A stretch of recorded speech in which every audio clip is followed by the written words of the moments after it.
This conference will now be recorded.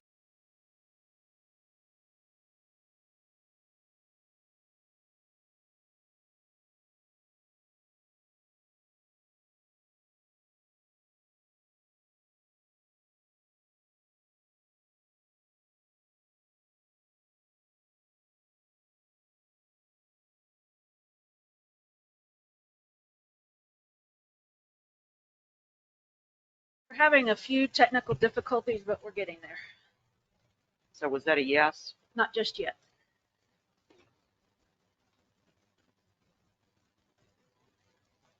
Did you get that all squared up?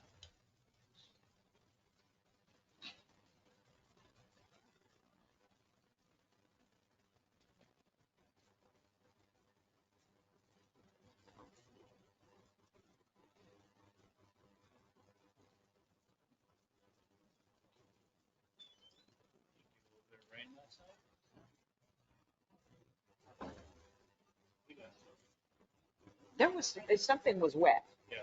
A little bit, yeah, yeah.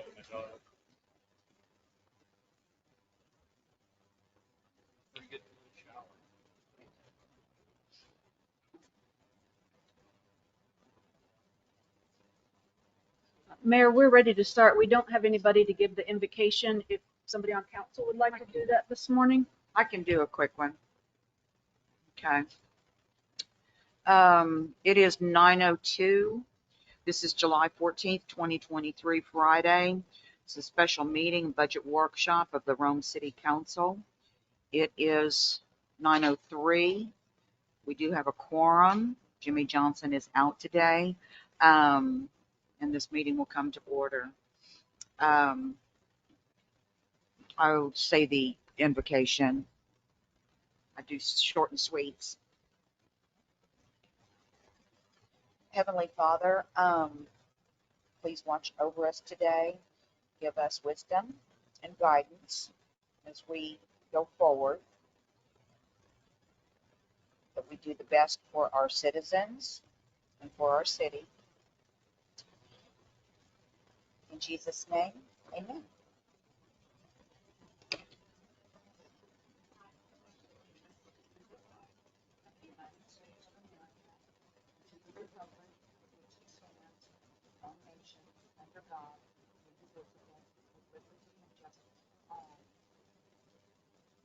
Under the Texas flag, I pledge allegiance to thee, one state, and indivisible. Okay. All right. Ms. Odom, do we have any public comments? No, Mayor, we don't. Okay, then let's move along. I'm gonna not read through all of that. All right, and budget workshop, I presume that this is all going to be on Mrs. DeGan. Start off with the overview of city operations, economic development, population, city boundaries, including extraterritorial jurisdiction. So we're going to follow through today, and thank you, Mayor, on the slide deck that you have in front of you. I printed those so that you could follow along as we go through the conversation. This is meant to be very informal. That's why you're in workshop mode rather than regular meeting mode. I appreciate you making the time today because it's not within your normal schedule, your second and fourth Thursdays of the month. But I do think that this is important information that we go over, and it is customary as you kind of prep for your budgets each year. So we're going to go through the slide deck. And again, if you have any questions, just stop us as we go through. Shayna, can you pull that slides up for me, please?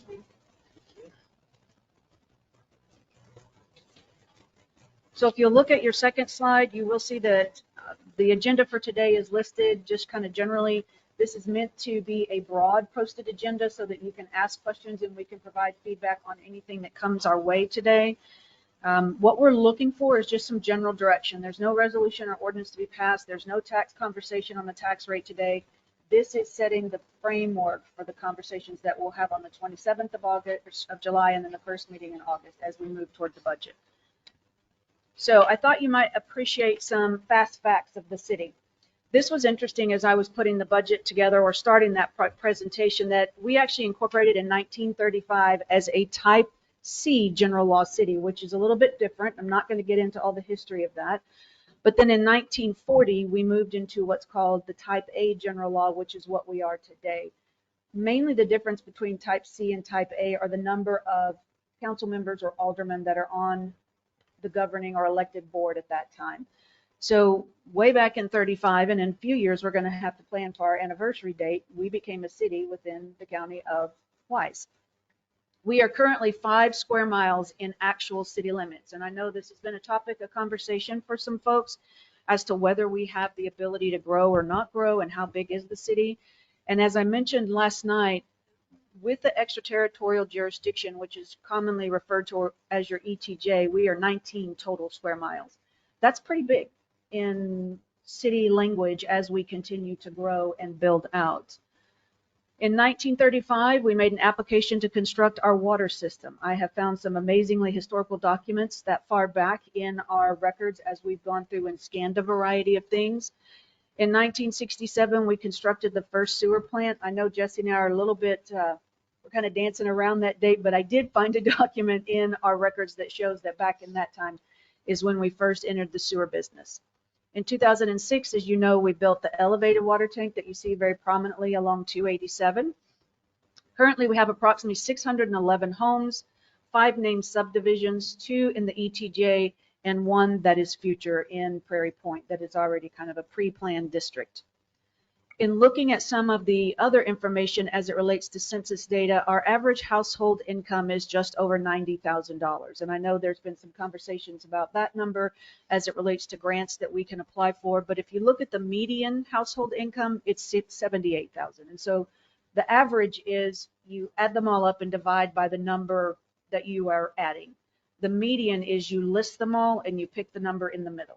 So that sometimes causes confusion based on whether both mean the same thing, and they are slightly different.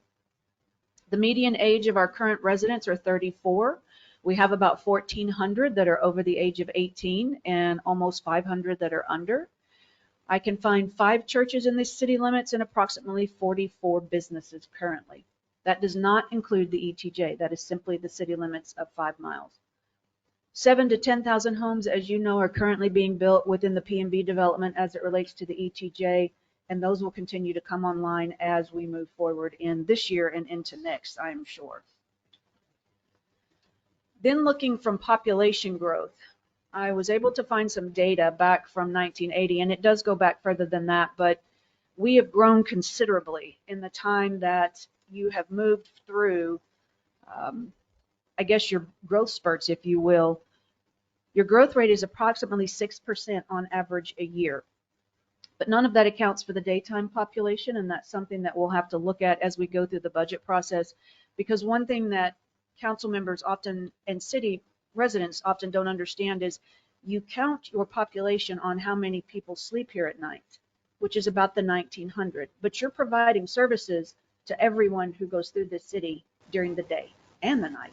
So that's going to probably reach several thousand individuals, well and above what we have listed as current permanent population if you just think about the traffic that you see going through here every day. So we're probably, I think the last traffic count I saw was somewhere 30,000 a day went through here, and that was several years ago. So I'd like to see if there's some way that we could get a traffic counter and borrow it from one of our other cities and lay it out on some of the roads and figure out kind of what we're seeing go through in today's numbers. In the last 10 years, though, when you look back from 2010 to approximately 2023, the city's grown by 19% from 1641 to the 1942 roughly that we are today. If you go back another 10 years and you calculate that, we have seen a 27% increase in population just in that time frame. From 1990 to 2000, strangely enough, we had a decrease in population, and I don't know if that's some sort of a calculation error or if that truly occurred, and I can't find any other data to kind of refute that. You don't typically see decreases in population, but again, that could have just been the number of folks who answered the census at that time. It could have just been the way they tabulated it, or it could have simply been clerical error. So I would hold that number loosely. But if you look in the years that we show on your slide from 1980 to 2023, you're at about 140% growth in that time frame.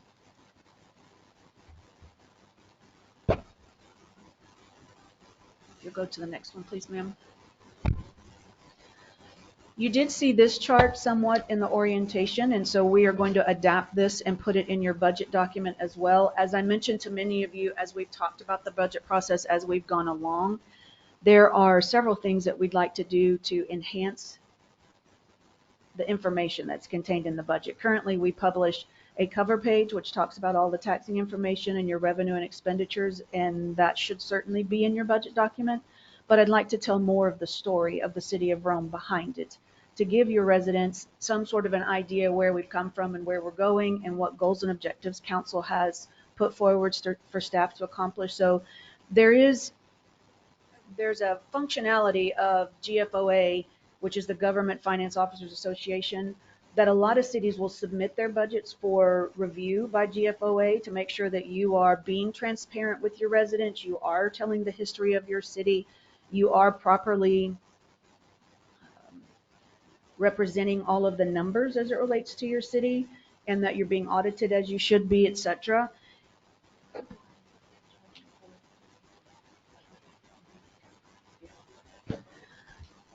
And that's something eventually that we'll move to, but for a city our size, we don't have the staff to submit for a GFOA award yet. If you go to the city of Decatur or Bridgeport or Roanoke or Northlake or Hazlet or some of those other peer cities that we compare to, you will find on their probably second or third page of their budget, it will say whether they received the Distinguished Budget Award. But they have finance departments that are dedicated to putting that stuff together. At some point, we will get there, so I'd like for us to hit kind of a happy medium. I'd like to use a lot of the more germane information in those budgets and pull it into what we're doing, and then kind of hit a middle spot, if you will, and eventually that'll allow us to kind of move into that particular realm. So back to the organizational chart, that's part of that process. That's not something that I had seen in some of your other budget documents, so we will have to certainly look towards that as we continue to develop this. It's also a very good tool for the community from the standpoint of communicating. Thank you, ma'am.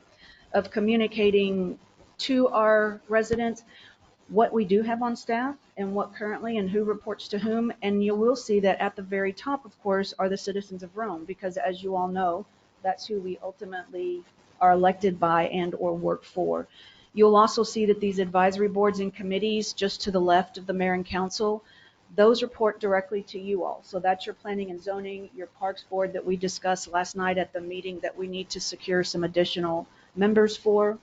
You will also see on the right-hand side that your city attorney, city secretary, and your municipal court judge also report directly to the mayor and the city council. The city attorney and city secretary and the judge are all employed by contract, and they are all negotiated at the council level. While the city administrator works very closely with the city secretary, that position is considered an appointed position, which is some of the changes that we made just recently in that contract for that person in that job, if that makes some sense. Any questions on this? Go to the next slide, please, ma'am. One of the things that we've not really talked about and that I want to make sure that council is aware is that you have approved in the past other positions that are currently vacant or unfunded. So it doesn't mean just because they don't get funded that they've gone away. This is in your position profile. So we currently have in the administrative area a part-time office clerk and a code compliance officer that have either been used and or funded at some general point in our recent past that in this current fiscal year are not funded. For whatever reason, I know the code compliant officer was not funded for this year, and I'm sure that was a budgetary constraint, but that's something that you all just bringing to your attention that you've used these in the past, and if council ever makes the decision to reinstate those positions, they're already in your position chart. We just have to fund them. So we do track them as a position, but we do show them as $0 across. In Public Works, apparently there was a part-time administrative assistant that was in that department. And in the police department, we had a part-time residential traffic officer. I will say that in my experience, traffic officers generally are self-funded to a great extent because their focus is on writing citations and enforcement of the various laws. And so generally we can look at those as a budget neutral position. So if council ever makes the decision to reinstate that type of a person on payroll, we might look at that through that lens. It generally does not impact the general fund negatively.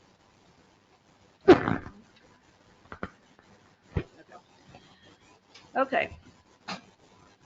And just for general point of order for today, we're going to clip through some of these slides. This is, as I mentioned to you all by email, a 30,000-foot look at the budget. I am hoping that we will generate some conversations on this as we go through, because the more information I can give to you all, the better your decisions will be on your budget document itself. We will have lunch at 11:30 and we will take breaks as we go through. If we finish early, lovely. That's a gift of time to everyone, but we do have scheduled out till 2 o'clock in case we need that time to go through. So looking through the lens of economic development, this is also one of the things that I want to bring to your attention. Economic development will definitely affect what we do, not just as a community as far as service delivery, but also through the budget lens. You have QT, which is going in and it's under construction. And in my opinion, it seems to be moving along fairly quickly. I need to check with our representative to see if they have an earlier start date than what they had originally predicted, which is February of next year. But we will have to see how that comes online, because that will affect your revenue predictions for not only this coming fiscal year, but for the next 5 years going out. It will generate additional sales and use tax, and it will generate additional ad valorem tax from the standpoint of the property that it now occupies has been improved to a better and higher use versus the house that was vacant there, as well as we will receive sales and use tax from each sale each month. But one of the things the city did when we negotiated that contract was we agreed to share sales and use tax 50% for 5 years. So that will affect our predictions going forward. And as I continue to prepare your 5-year financial forecast in year 6, that will change dramatically, because at that point we will no longer be sharing that sales and use tax with QT. Any questions on that? The other thing that we know that is kicked off and is going full steam are the Reunion and Blue Stem developments in our ETJ. We have been in almost weekly conversation with the developers there through PMB, especially in light of the water stage 3 restrictions that we're in now. As you all know, Reunion and Blue Stem are in our city's ETJ. They do have a commercial component to that development. It's several hundred acres, actually several thousand acres worth of development, and there are residents living in those homes as we speak. One of the things that I have found in my initial review of the documents and putting together more of a comprehensive look at what our economic development agreements consist of, Reunion and Blue Stem, the homes within that development will not be annexed into the city until the debt is retired for the infrastructure improvements that are currently being put in place by the developer. That could be as quickly as whatever time the city decides to issue debt to take it over, if you make that decision, or it could be in 20 years when the debt's retired, depending upon the maturity of those bonds that they have issued out through PMB. We'll have to take a look at that as we go through. One of the things that I also found in doing the review is that the commercial component does have an ability for us to immediately annex that upon completion of a CO or platting. I'd have to go back and check what's the lever. However, the commercial component to annex into the city limits is for limited purpose annexation. We will not receive any ad valorem tax on those properties when we annex them in. We will only be able to collect a portion of the sales and use tax, because we also agreed to share sales and use tax back with the district. So that's not going to be quite as much of a revenue generator as we expected necessarily in those two areas. And as we go through this conversation today, I will educate you on what your main two revenue sources are for the city, and I think you'll start to link together why that's important. The one thing that I will say that I think that the commercial development for that area will do is it will bring more people to Rome, and they will shop the ancillary businesses that are going to come in our city limits, and that will be a part of our city. It just is not going to be quite as robust as I had anticipated or hoped for us as far as revenue projections. What questions do you have on that area?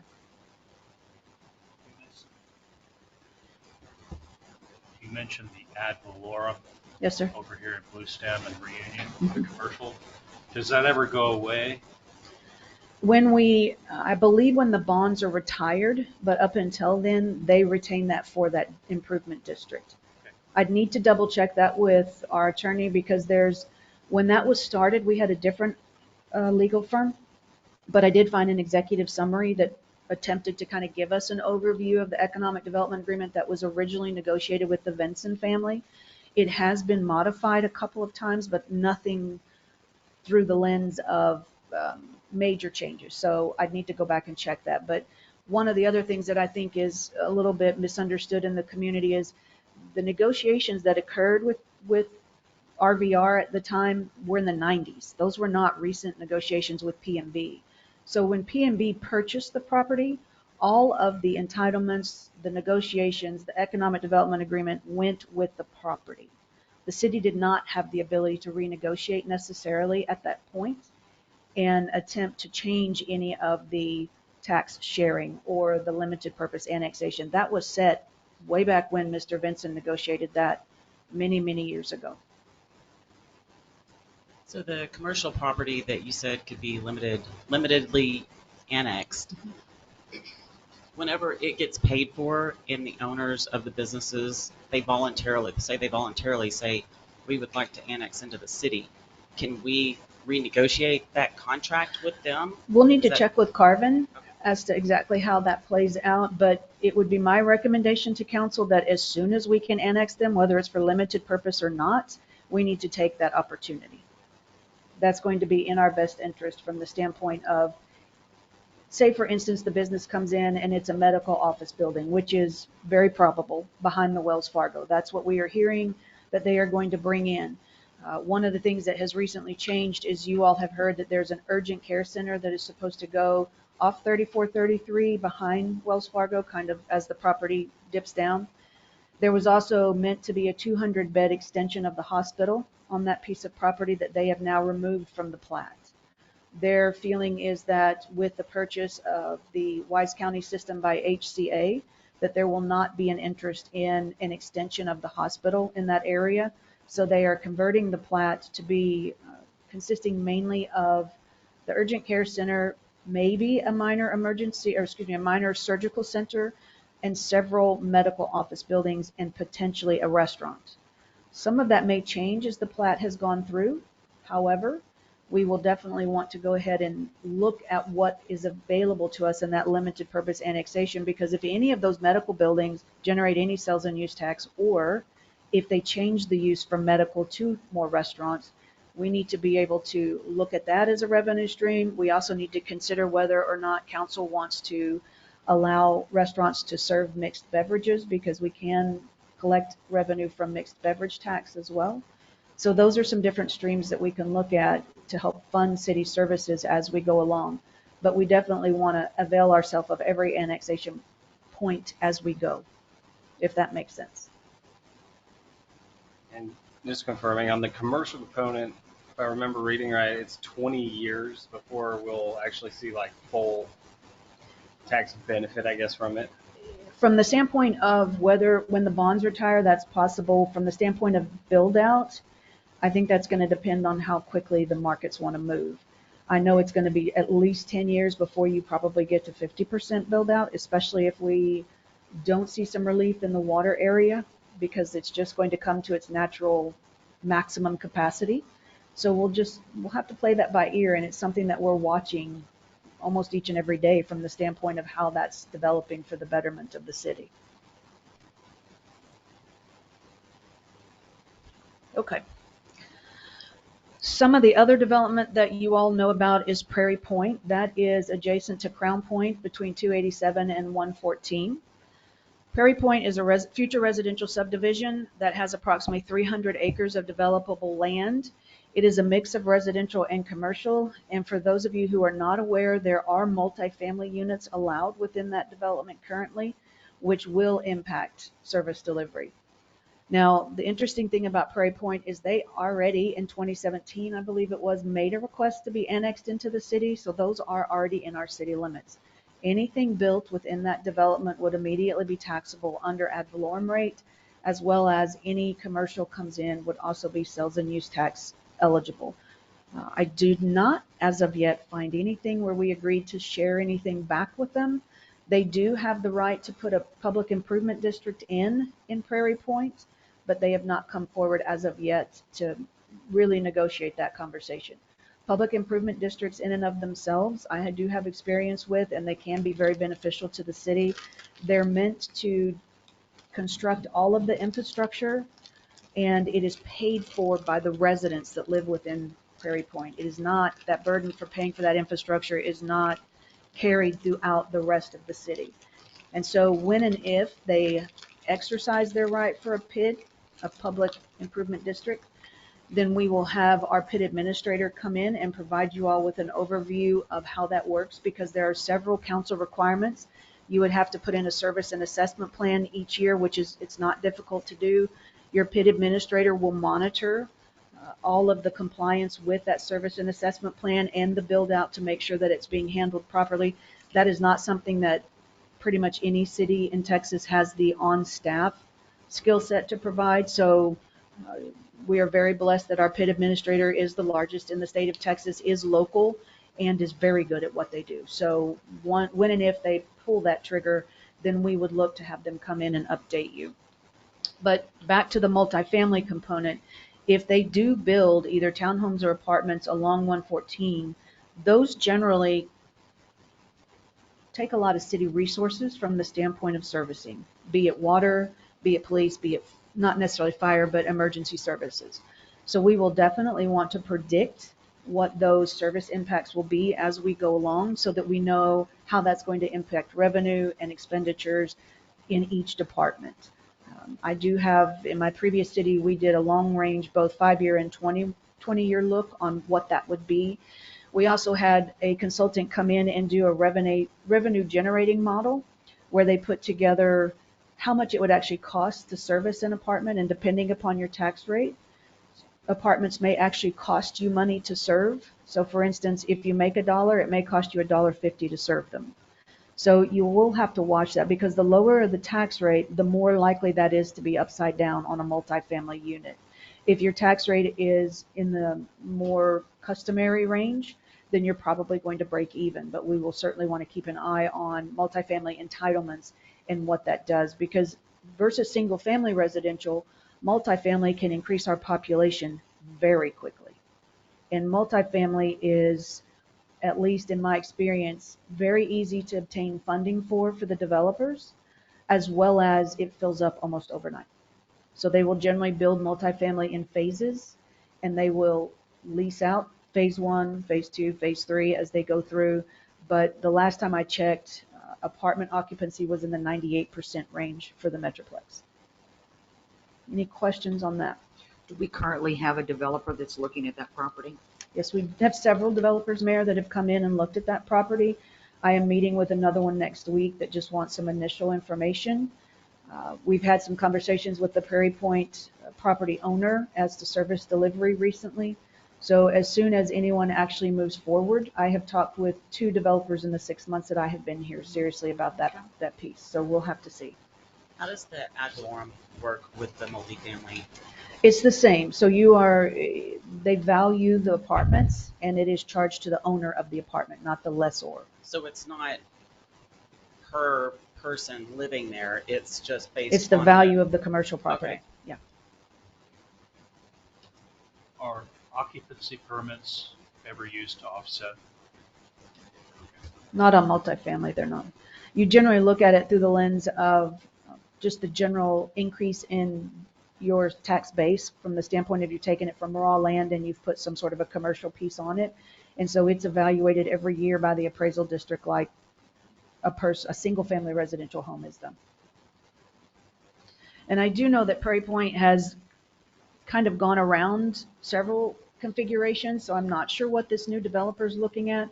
The most recent one that I talked to, the developer's name is Merdad Moyetti, and I have worked with him in other cities. He owns and operates Centurion American, and one of the things that he talked about was whether or not they could obtain additional property adjacent to Prairie Point and potentially expand that. We don't have any maps in this room yet as it relates to ETJ and city limits, but there is property adjacent to Prairie Point that if someone else wanted to purchase and increase the number of acreages, therefore increasing the single family residential, that would also, we would want to bring that into the city limits so that we can serve it, and as well as we can predict the revenue off of it to pay for said services off of that. Okay. As of now, there is no timeline for construction on Prairie Point, but there is great interest in that particular piece of property. There are also various other projects that I have talked with developers about in the past mostly 3 months. The property near Love's, there is a man, a broker who is dealing with the owner of that property, the 12 acres just this side of the Love's between the highway and there. You've seen the sign, it says for sale or lease. What we don't necessarily know is the same gentleman who's tending to that 12 acres also has the 9 acres directly across from Love's. And if you can imagine, if you start up here at 287, it's a very small strip, and then it goes down this way, and it gets bigger as you go along. It's like a piece of pie. So that gentleman has come forward. He is very interested in talking with us about developing both those pieces of property. He has a current business that's in conversations with him about a restaurant in that area. Unfortunately, at this point, it's not a sit-down restaurant. It is fast food, but it is an additional amenity that could be offered to residents and those going through our city limits that would generate additional interest in businesses and growth in that area if it's to come. One of the interesting things, in my opinion, about growth, and that it bothers me the same as it bothers any of the rest of you, because I've lived in this county for many years. A lot of us, when we moved here, it was very rural. We saw more cows and more horses and sheep and goat than we did see, or people haying and running their tractors than we saw people. You're starting to see that change. And that's not unexpected given the fact that Rome sits at the intersection of both 114 and 287 through that lens. So through that particular viewpoint, Rome's going to continue to grow as the years go by. The best thing we can do, because the city doesn't own the property, is manage that growth to the best of our ability based on what our residents are looking for and attempt to negotiate with the developers, also based on the entitlements that currently exist on each and every property. Each property generally comes with some sort of zoning overlay, as those of you who have served on P&Z can attest to, and you can negotiate as that zoning comes back open for changes to attempt to move it in a direction that we're looking for within the city. But if it's entitled commercial, which that property is, if they want to bring in fast food versus if we wanted to have, say, a Chili's on the corner, we don't have the ability to regulate that. It's zoned commercial, and under commercial is a long list of uses for which they can put on that property. What you can regulate is whether, or what we should look at is whether we have water and sewer to service. You should also look at what our landscaping requirements are and our setback requirements, things of that nature. What height restrictions can we put? One of the things I'd like to see us update is our sign regulation. I'm not of the opinion, and council will have to make the decision, that we need signs up in the air as high as they are.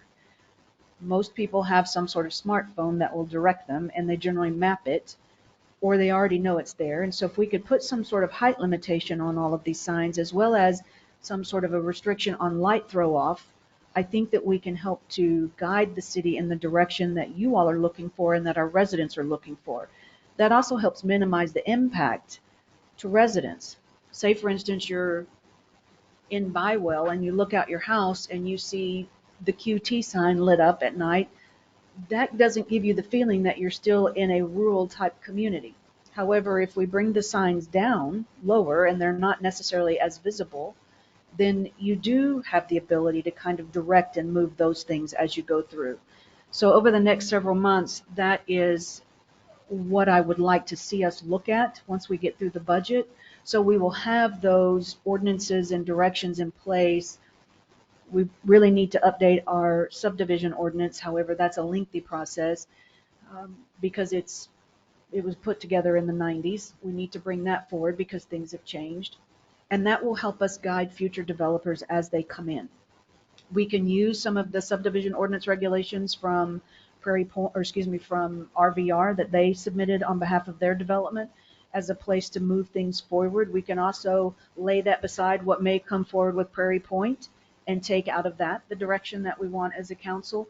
But those will be very important touch pieces that you all will want to look at and update as it relates to the city, because we want to make sure that it's growing in a way that benefits those that are already here. Growth is a hard thing to deal with for any city, especially if you've lived here for 30 or 40 years. Unfortunately, the best we can do is manage that and manage expectations. And so we will continue to look at that through every development that darkens our door or that we bring through P&Z and council. And we need to educate P&Z and we need to educate council on the questions and the boundaries that you all have from which to help the developer accomplish their project, if that makes sense.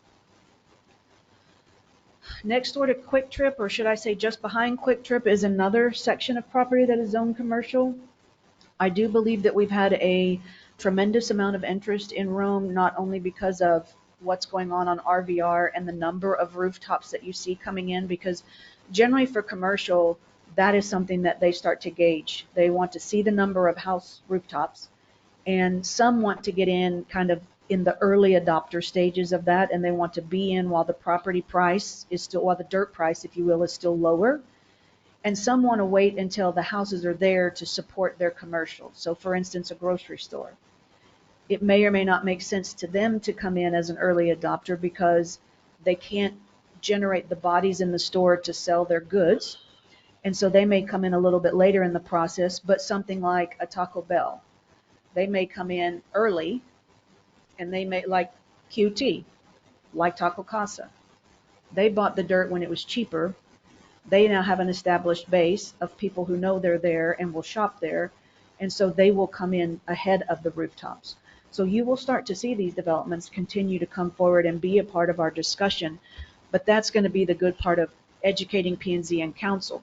Case in point, with the recent conversations with TxDOT about the widening from Avondale Hazlet up to 407, we are also seeing a tremendous increase in folks who are wanting to know about Rhome and how they can build here. We have been in recent discussions with a gentleman who, I don't know if he has an option on the property or is he simply trying to see what can be built there, but just this side of the QT, he would like to talk to us about a car wash. Whether it's a full service car wash, whether it's one similar to what is operated at the corner of BC Rome, has yet to be seen. Through every one of these conversations, we have got to talk about whether we can service water and sewer. If we do not find some path forward on water and sewer, the developers are going to continue to come west, and they are going to go to Boyd, or they're going to go to Decatur, and they're going to go through Rome. And we will not have that opportunity to capture those type of services for our city residents. So this is going to be a bigger part of utility and other discussions as we continue through today. The property next door to City Hall, just to, I guess that would be just to the north of it to some extent, that empty piece of property, not closest to DQ, the other side, there is a set of, there's a couple that owns that have talked to us. They wanted to put in a boutique coffee shop, but they're having some trouble getting cut-throughs from TxDOT from the business part of the road into that development, and TxDOT has not responded for what I've been told several years to their request to find out if they can have a driveway cut. I am thinking that's going to be a no from TxDOT because there are so many other driveway entrances along that piece of highway and it's busy. So they are potentially considering asking P&Z and council to change that back to residential, and they may want to put some homes on that. So we'll see if that comes forward. Bywell Estates, there's 8 acres in front of it, or excuse me, there's 7 acres in front of it that I've had several people contact me about developing. We currently do not run sewer out that far, but that's something we need to consider. There is water provision, but through a private provider. So one of the things that we've discussed is that property sits 6 acres to the east and 1 acre to the west, so kind of going in the Bywell entrance, if you visualize that. The larger piece could be developed. The 1 acre piece to the west would probably need to stay as a commercial septic system for the time being until we run our septic line out there. And then they could convert that into our septic, and then they could develop that and recoup the costs. I don't know if the folks that I have spoken to are interested in that particular plan, but that's something that I put on the table as an option because there is a lot of interest for that piece as well. It's going to be a big, I mean, already there are several tens of thousands of cars that go up and down that road a day. And it's going to generate some interest as we continue to go over the next 12 months. The urgent care center, I've already talked to you about that. Now they have submitted plating information. They have paid some fees. So I imagine that will come forward to you within the next, hopefully 3 months at the outside, because they were very interested in getting this off the ground the very month that I started in December. So Shane is telling me it's on P&Z for next month, and then it will come to council thereafter. Of course, we have the Hickory Homes project that we've had some conversations about that already, and the replatting of it. And then there is a townhome project that has been in the works since I started, which is behind the Dollar General. But I have not heard from those individuals in a while, so I don't know what status that project is in. But it has already been through some of your initial conversations and your review processes in and of themselves. So there is recently another development that has come forward out off of Iron Horse Road. There is a gentleman that has purchased or is in the very near process of purchasing 2 tracts in that area, and they have approached us about city services as well. So I'm not sure what that will look like once the plat comes forward and the preliminary site plan, but that will of course come through P&Z and council to the extent that it needs to. We have talked about the option of annexation for that one as well, but again, it will just depend on where we negotiate. Also, in addition to that one, another one that just came to mind, JTS Trucking has asked about the property adjacent to them. So that will be something that may or may not come forward. They're looking at the potential of expanding. Right now, it's currently zoned agricultural use, and there are cattle grazing that property, and it's in between JTS and the railroad tracks. So I don't know if that will come to fruition, but that's something we've discussed. So as you can see, economic development continues to grow and continues to be an interest. So I'm happy to answer any other questions that you all have about this, but it's an evolving situation. The trucking company, we don't get any sales and use tax from that, do we? We don't, and I'm not real sure why that is. That's something that I'd like to look into. I don't know if they have a headquarters somewhere else that they source it. So it'd be great if we could get that sourced here. I also understand that TDH, we also don't receive sales and use tax off TDH for whatever they sell or manufacture out of that. Correct. Mm-hmm. Any other questions?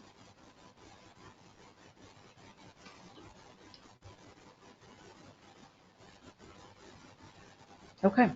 Well, we are going to move into the next section, which is a nice place to take maybe a 5 or 10 minute break if you'd like. We're going to talk about bonds, the types they're in, what we've issued. And so this is a logical place to take a little break if you're interested in that. Okay.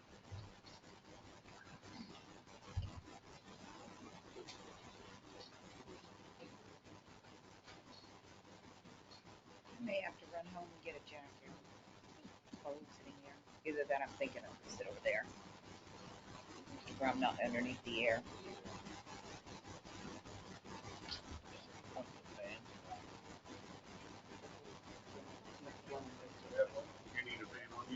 I'm good. No, I was just talking about being cold.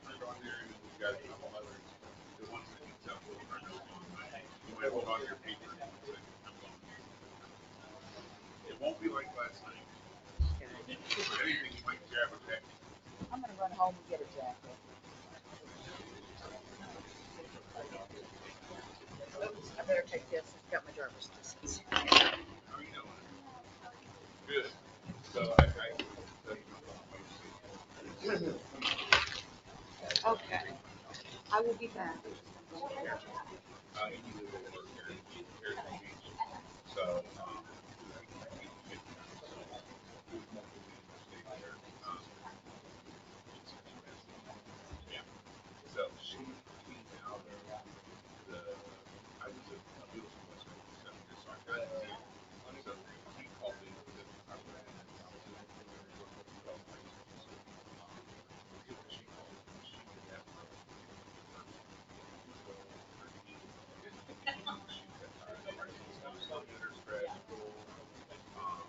so now she's 6 months.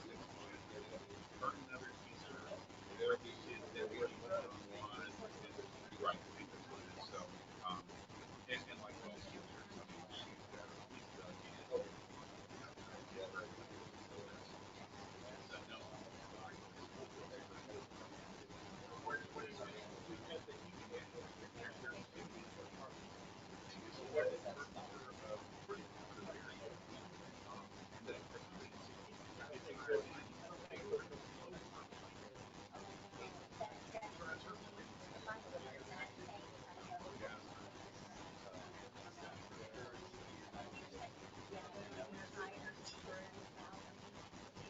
But teachers get weird. Like, I mean, she's been at the same middle school. So she's her 30 is she'll start in the 30 with her 30. I'm not working. And I get it. I got out at 13, so I was 6 to 13. I was in middle school. The year that the legislation changed, the second grade for things that teacher and after the second time, it wasn't because it makes them exactly. And I mean, kids that bring tickets, they go up and they tell them, male student taller than the female teacher will go up and say, okay, what's all this? And when they took that out, I was like, because now most schools have I can't do this. We're not going to sit there and watch this. So it's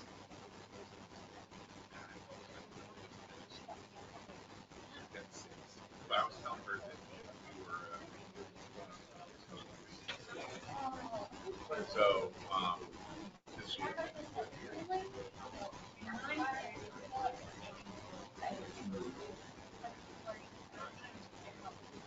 Well, understand.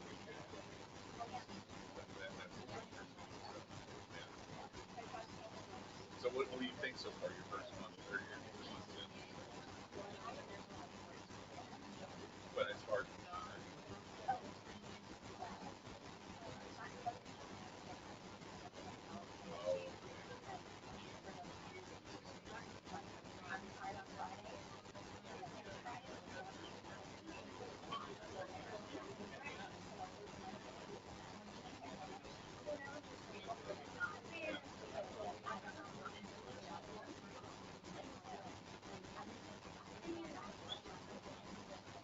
that's right. You told me.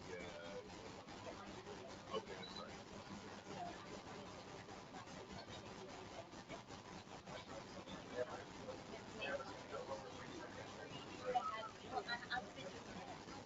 And now you can focus. Yeah. Wow, that's awesome. I mean, I'm sorry to hear about that. Nothing we can do. Just forward. I mean, it's weird getting that stage in life where it starts turning. Yeah, it does. We actually had first grade meeting. Yeah, my daughter-in-law, they live downtown. So, because my son works in that, and they live downtown. So he's like an hour and a half away. He lives they're all.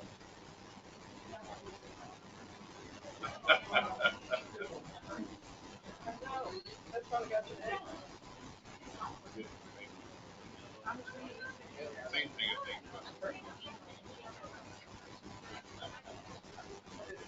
yeah. Look at that. See, you opened it, and he's like, "What is that?" The night dweller comes from behind. The darkness open. Oh, yeah, well, and I've always been I don't.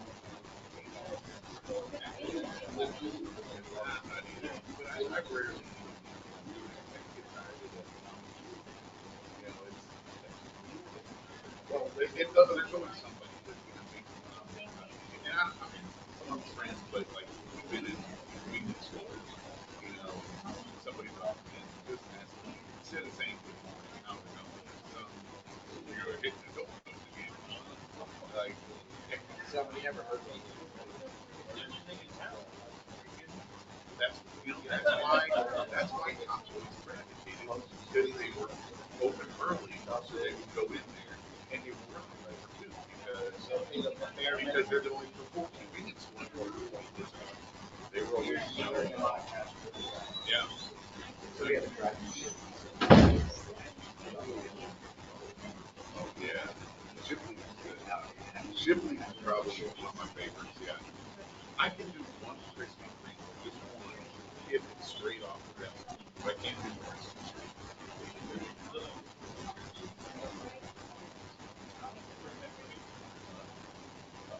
Trouble here.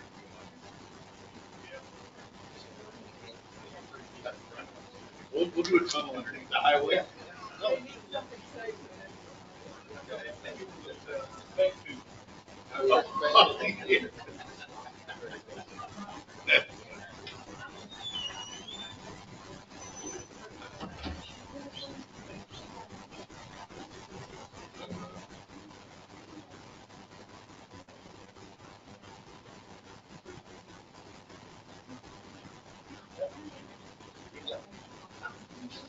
Did you notice that they were laying the concrete for the drive? Yeah, so I guess they're connecting all that. But yeah, because they had the forms out this morning. They actually drive it off of these, and I think the forms were connecting the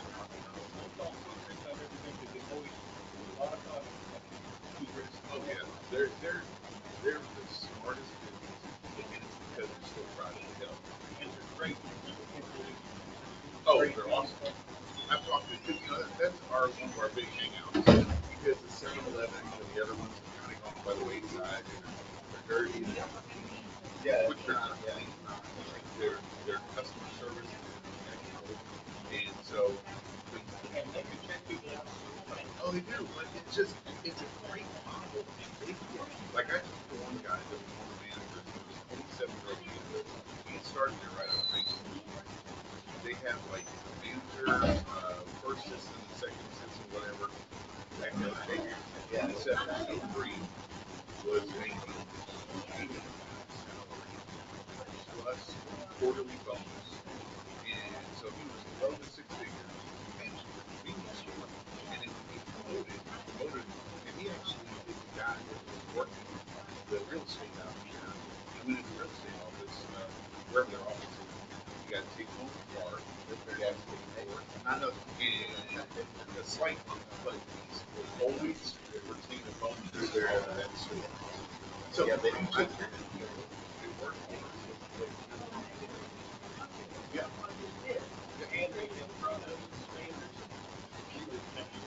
Oh, yeah, they have. They do. I mean, they have like annual awards and all kinds of stuff. Yeah. Yeah. He's gonna end up putting this thing out. I hope Mason finds something else, because Mason. I hope he finds a brick and mortar for himself, because it's just gonna take him out of business, especially with the truck. We just hate to be. You got the truck stop and I mean, it just natural selection. Yeah. Yeah. There are people that come all over to go. Yeah. Well, for Giant Bomb. And he's so good.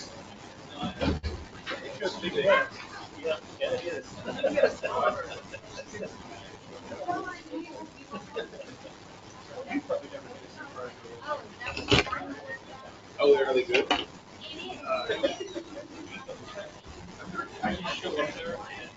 Dr. Pepper.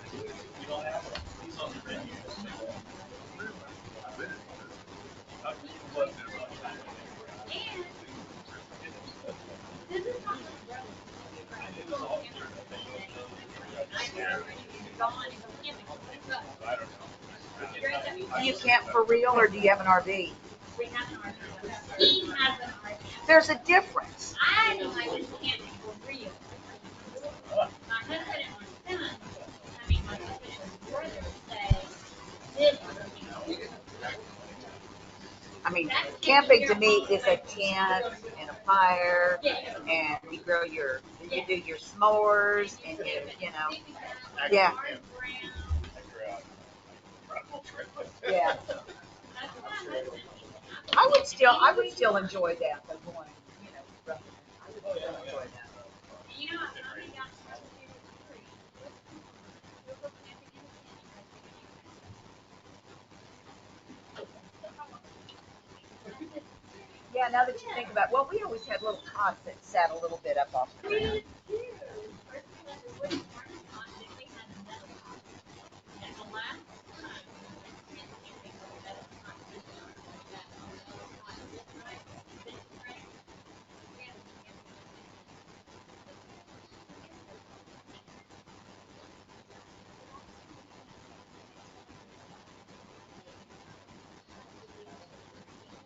Amon Carter.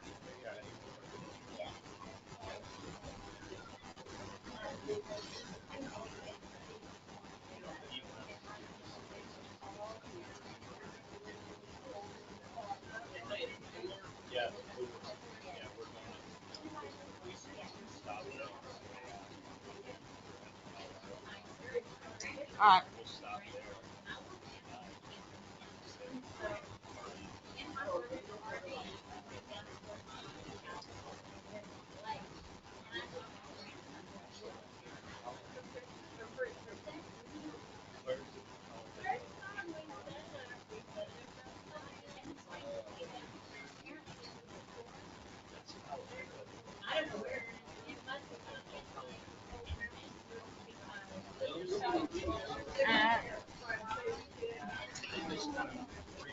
Okay, let's get back.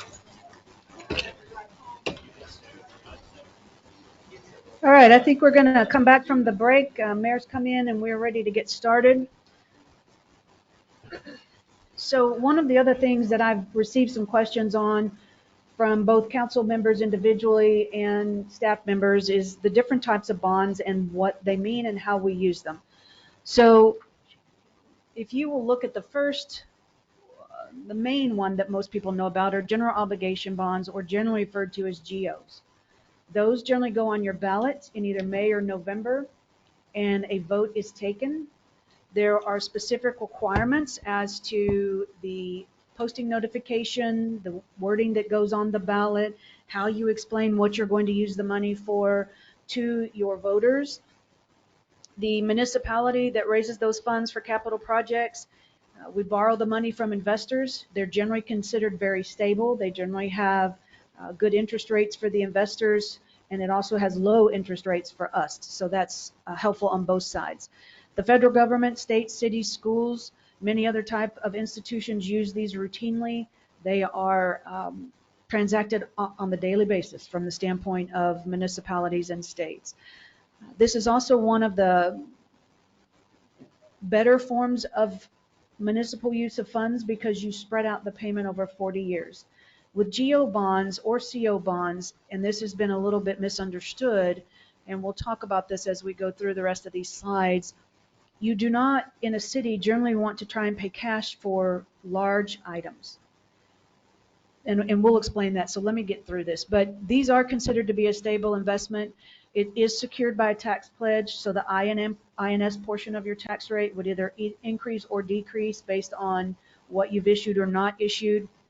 In some instances, when cities have debt roll off, say you've paid off some debt, and we do have 2 debt note series that are going to pay off this year, or excuse me, in 2024 and 2025, then sometimes the tax rate never changes because you have that capacity of what you've paid off, and then you just plug in the new bond, and then you start another project. So it just depends on how council wants to use it, but it is very stable, it is routinely sold, and it is a great tool for cities to use.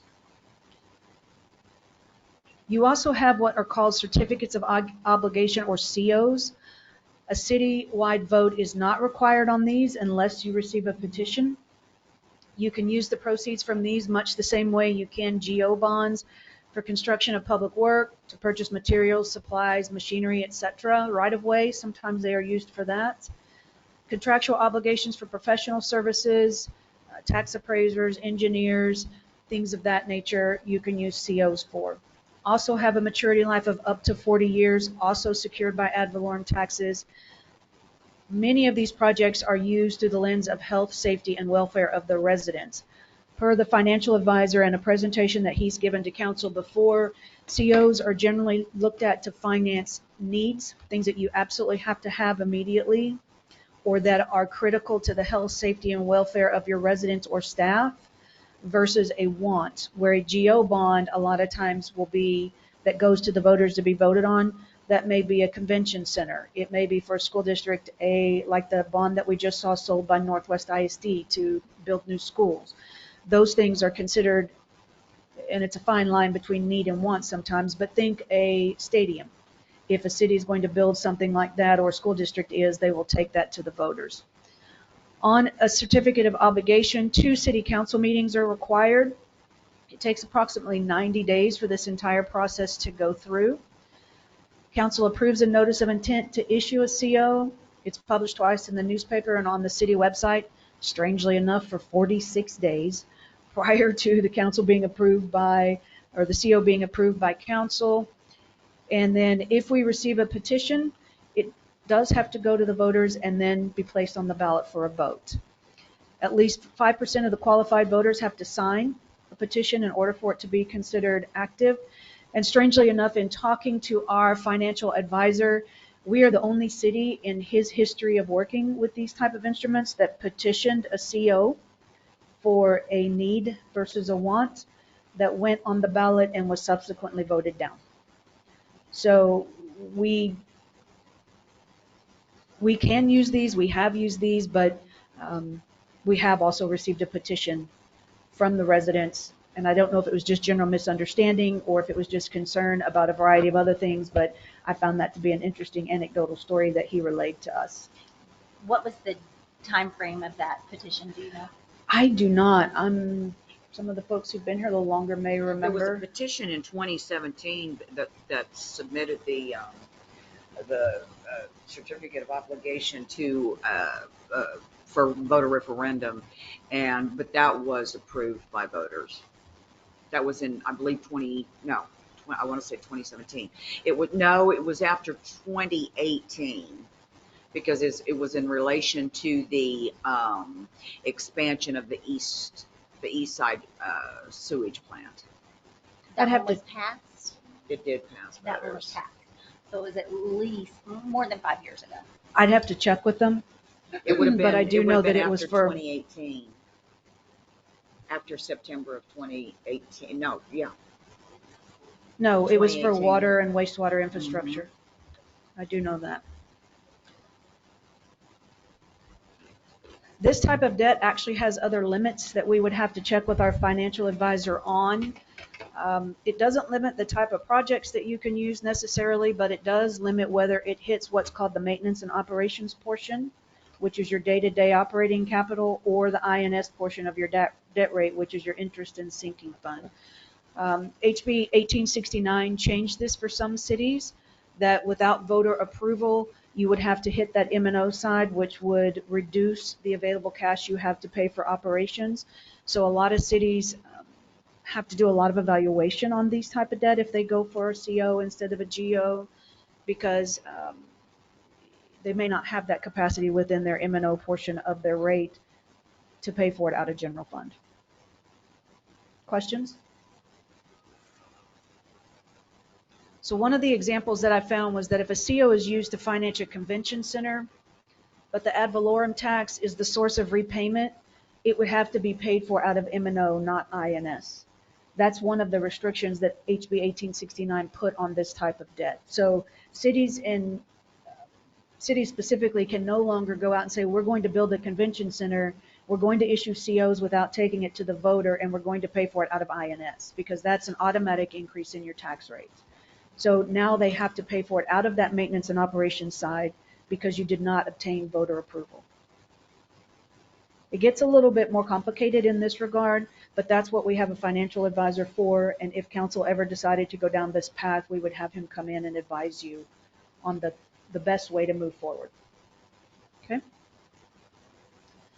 There are also tax notes that the city can use. We have used these in the past. A citywide election is also not required on these, but they may not petition the issuance of tax notes. The interesting thing about this type of debt instrument is the maximum maturity is only 7 years. So you want to be very careful in how we use a tax note, because we want to make sure that we are using it for the specific purposes outlined and that we are able to pay it back within 7 years, because that's the maximum maturity.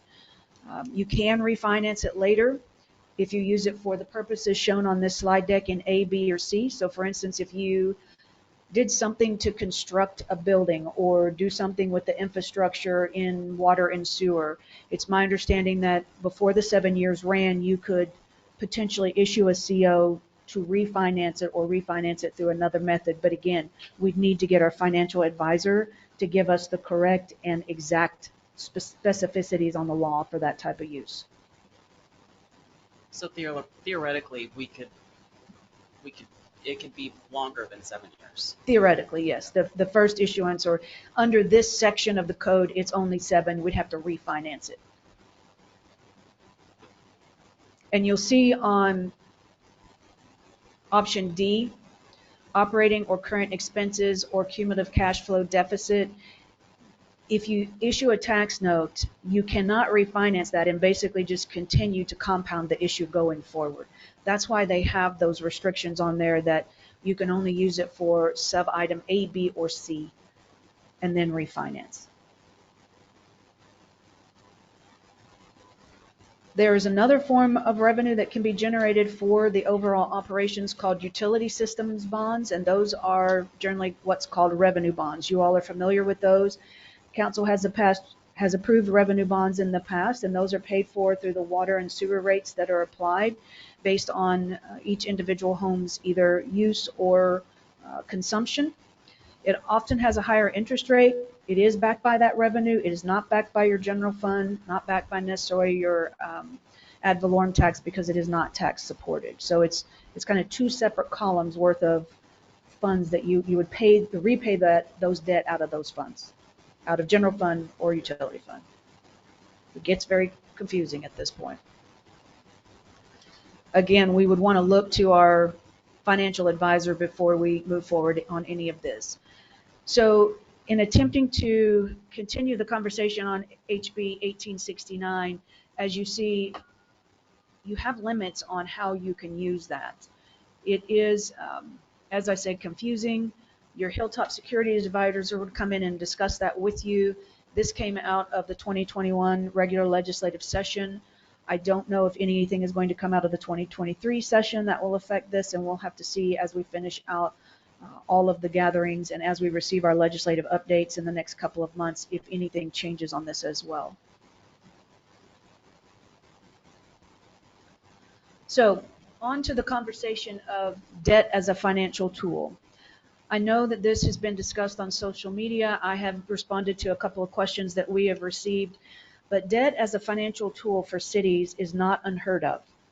It is actually one of the best ways that you can provide what's called generational equity within your buildings and your facilities by not eliminating or using or drawing down all of your available cash on hand, much like a business would do for expenditures that are large in nature or going to last you 30 to 40 years.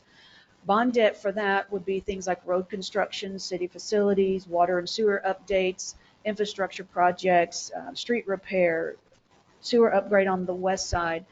And the best way to explain this is you can think of it similarly to your home mortgage. Unless you have a tremendous amount of cash flow, most people will secure a 30-year or 15-year mortgage on their home, and they will pay for it during the length of that loan.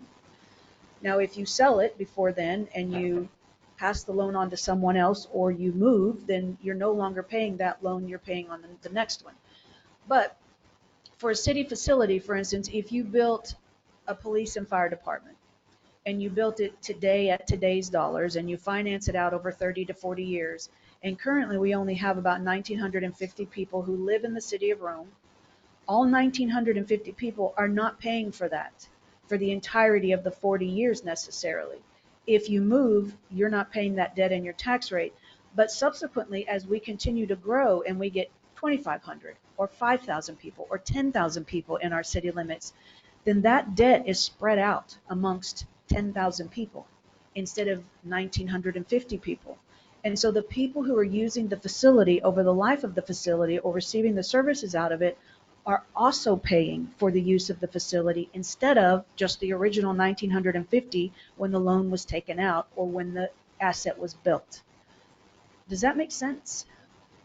It seems to be confusing for some people who have asked questions about this, and I want to try and put it in as easy to understand terms because I know that there's been some discussion that our current debt rate is just under $3 million. That is very low for a city. I know that when you look at it as if we each individually had to repay that, that's a lot of money. And you think, oh, I don't want to have any more debt. I don't want to use that. But that is an amazing tool for cities to fund things that they need and spread out the repayment costs based on as your revenues escalate, as you have more commercial, as you get additional sales and use, as your ad valorem tax base grows. Your tax rate will go down because your base grows and you're still paying for the facility over a longer period of time. Versus if we had to try and cash fund a fire department and police department facility, it would take us, I'll be retired before we have the cash on hand to pay for that.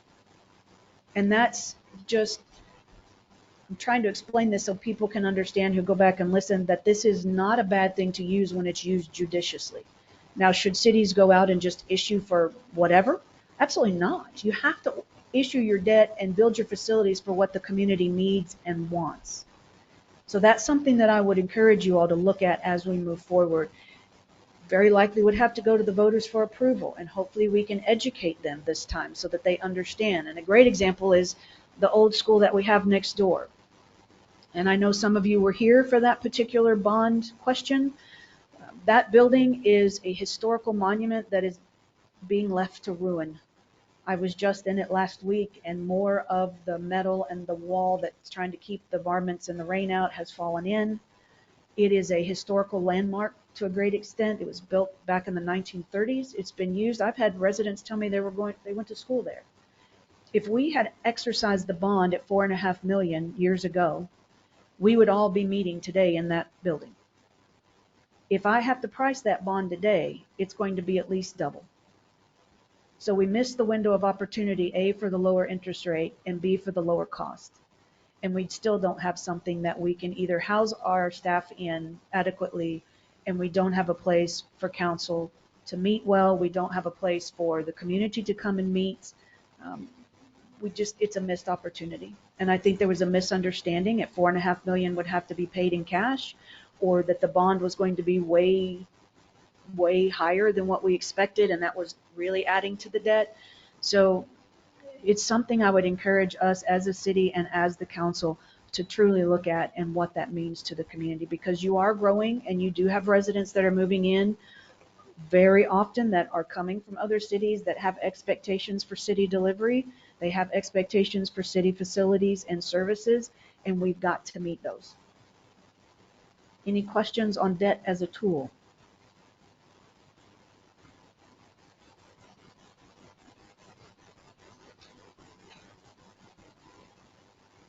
Okay, so looking ahead then at what we currently have in debt, loans, and our bond rating, I'm happy to say that our bond rating is an A+, which is great, especially for a smaller city like ours. We have issued debt back, the earliest time that I can find is 1941. Now, blessedly, that debt is paid off as of today, but we did actually use that way back then for, I believe it was infrastructure in water. The 1991 bonds is as far back as we go with our our Hilltop Securities, our financial advisor. You see that this was listed at $325,000 for water and sewer improvements. In the year 2000, we issued COs for $2.3 million approximately for general improvement to the water supply and collection system. In 2005, we issued another $1.5 million in COs for water and sewer and street improvements.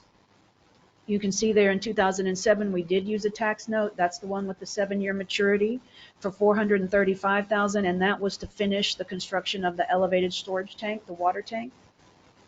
I'm thinking that the construction cost probably came in higher than we expected, and we had to use this short-term debt in order to finish that project. In 2007, we also did a GO refunding. That is often done by cities. So you take debt that you had on the books from before and you refinance it at a lower rate. So that saved us additional funds, and that was about $2 million. I can tell you that, let's see, that GO refunding would have taken care of some of those that you saw earlier. In 2010, you see we also issued additional tax notes for, again, improvements to the water and sewer system for $580,000. The 2016 GO refunding was done to, again, get a lower interest rate. It basically refunded what we had financed in 2007 and that 1991 GO bond. Then the loans that you see here as it relates to the 2017 tax note, that's almost paid off. That one will actually pay off in 2024. The 2016 GO refunding will pay off in 2025. And then again, water and system improvements. This is the one I believe the mayor was talking about that was passed for the East plant. That did go to election as a GO bond for $2.6 million. So when I pulled these numbers in January, it was at 3.198. I believe the last time I checked, we were at 2.8 or $2.9 million in debt due to payments that we have made since then. In 2017, that tax note took care of outdoor warning signs, the automatic water meter readers, the East wastewater treatment plan for permit and design for expansion, to move the city hall staff to their current leased facility, to design the municipal complex. We did spend about $215,000 in tax notes to design and prepare for the bond election on the old school that ultimately did not move forward, and to repair the roof of the old school and tend to mold remediation in that building. So we have used it for a variety of things in a variety of different ways. The 22 wastewater revenue bonds, this is something that we have discussed excuse me, at this meeting before as to whether or not this has, what amount this was approved for. I am finding some more documents, but we will need to talk about this going forward. We have not issued the 2022 revenue bond through water and wastewater.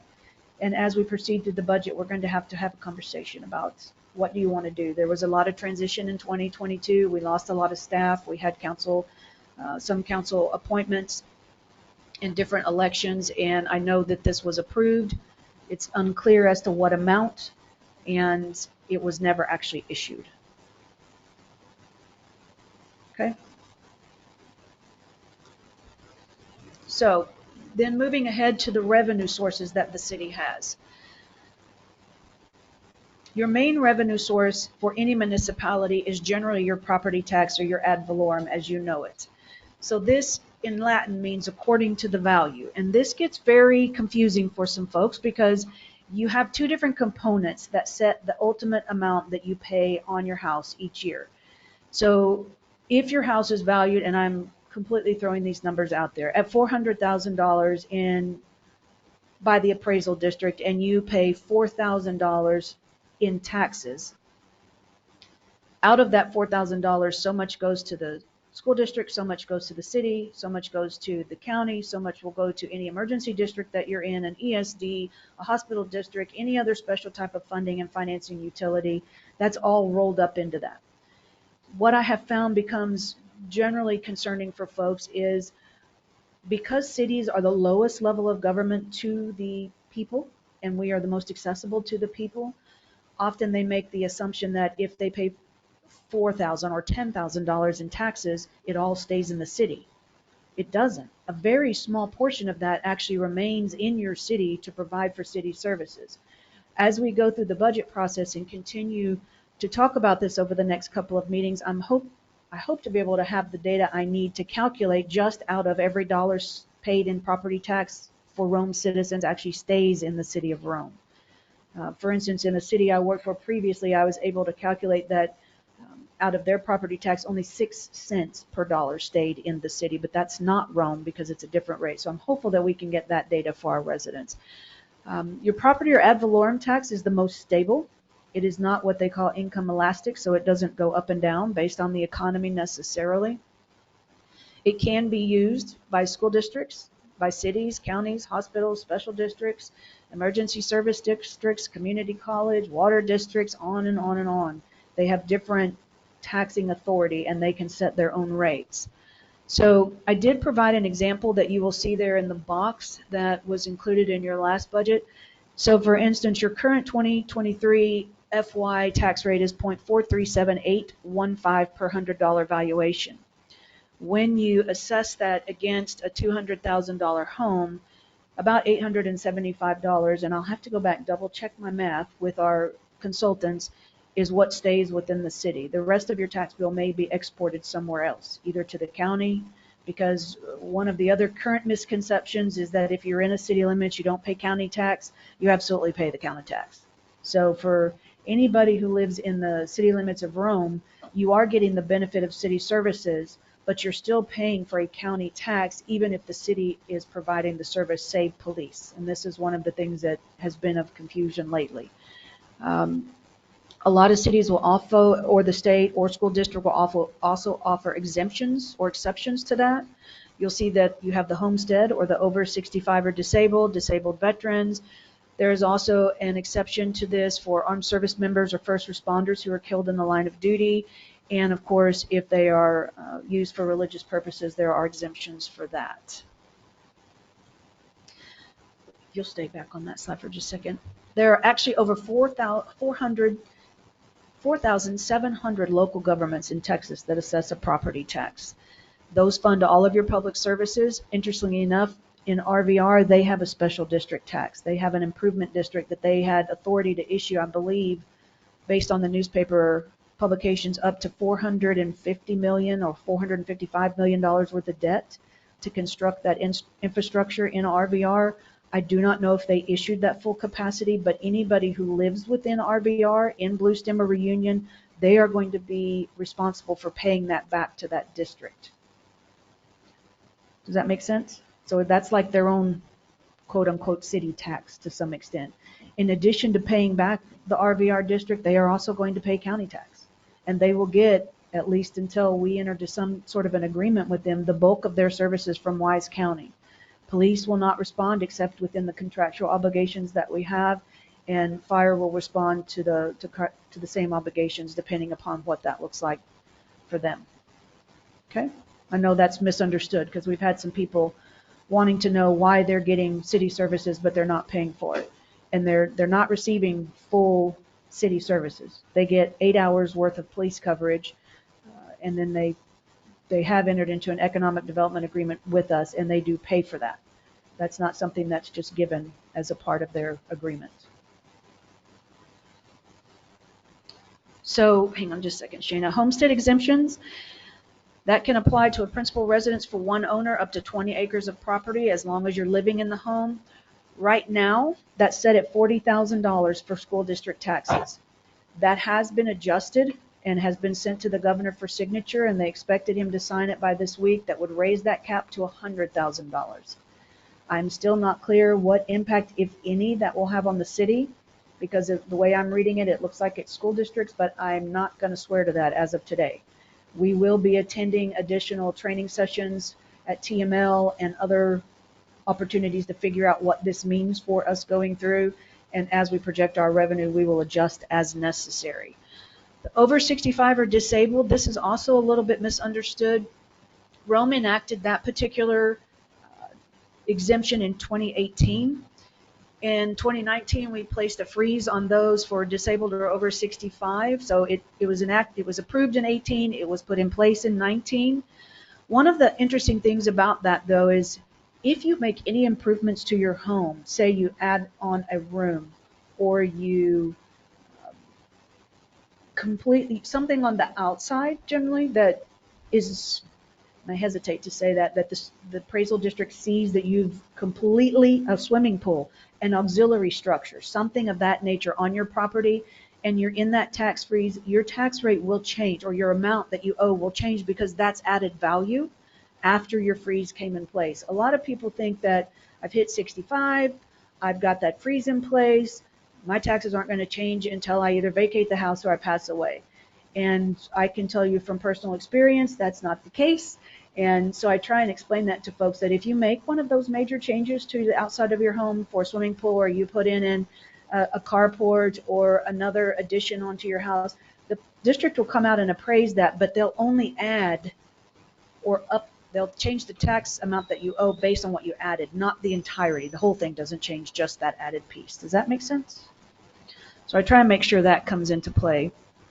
Disabled veteran is a tax exemption that is allowable. State law provides for that type, and based on the severity of the disability, you have a maximum exemption amount of $12,000. And so it is based on, like, I think it's 0 to 10, 10 to 30, and on up, based on that percentage of disability you receive from the military. Okay, Shayna, if you wouldn't mind. This is another main revenue source, and we've talked about this some today, in sales and use tax. Generally, most people just call it a sales tax. The use tax is extremely difficult for the average person to apply, understand, or report. But I'll give you a little bit of an example so we can get that out of the way. If you purchase an item from outside the state or the country where that retailer does not collect sales tax or use tax, and then you bring it into Rome and you use it, you're supposed to report it as a use tax. It is complex. Most people don't even know that this requirement exists, and so there's not just a lot of revenue that's collected under that particular section of this. Technically, it's sales and use. Most people just refer to it as sales tax because 99.9% of us are used to going into a store, executing our transaction, or purchasing something online within the United States, and you're taxed automatically, and you usually don't think about it. But that is the use portion of this. Currently, the state rate on sales tax is 6.25%. The local rate is up to 2%. Rome has exercised the entire 2% of the tax rate. We collect the maximum amount that we're allowed. That's why when I was explaining to you all last night that a resident had suggested we look at sales tax for funding opportunities, we've maxed our capabilities out on that. This is also a very significant revenue source for us. In your budget conversation on the 27th, I will bring forward some of the information that we have on this. I think we predicted over $1 million in sales and use tax this year. So it's important. It is imported revenue to a great extent, if you think about it.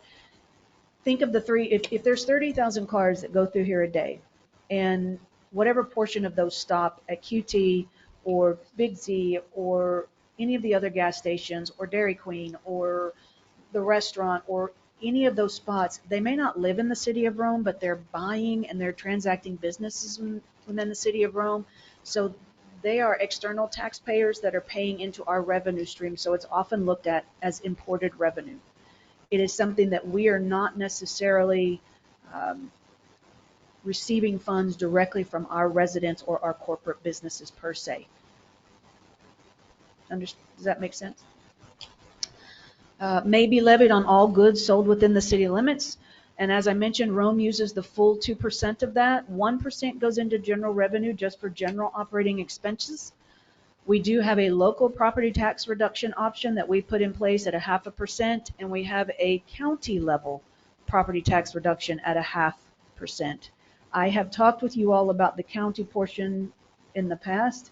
This is basically money that we are sending to Wise County for them to keep the tax rate low for the county. So the citizens in Rome, the businesses in Rome, are helping to benefit the entirety of the county. That does benefit our citizens to some extent, but it's not, in my opinion, proportional.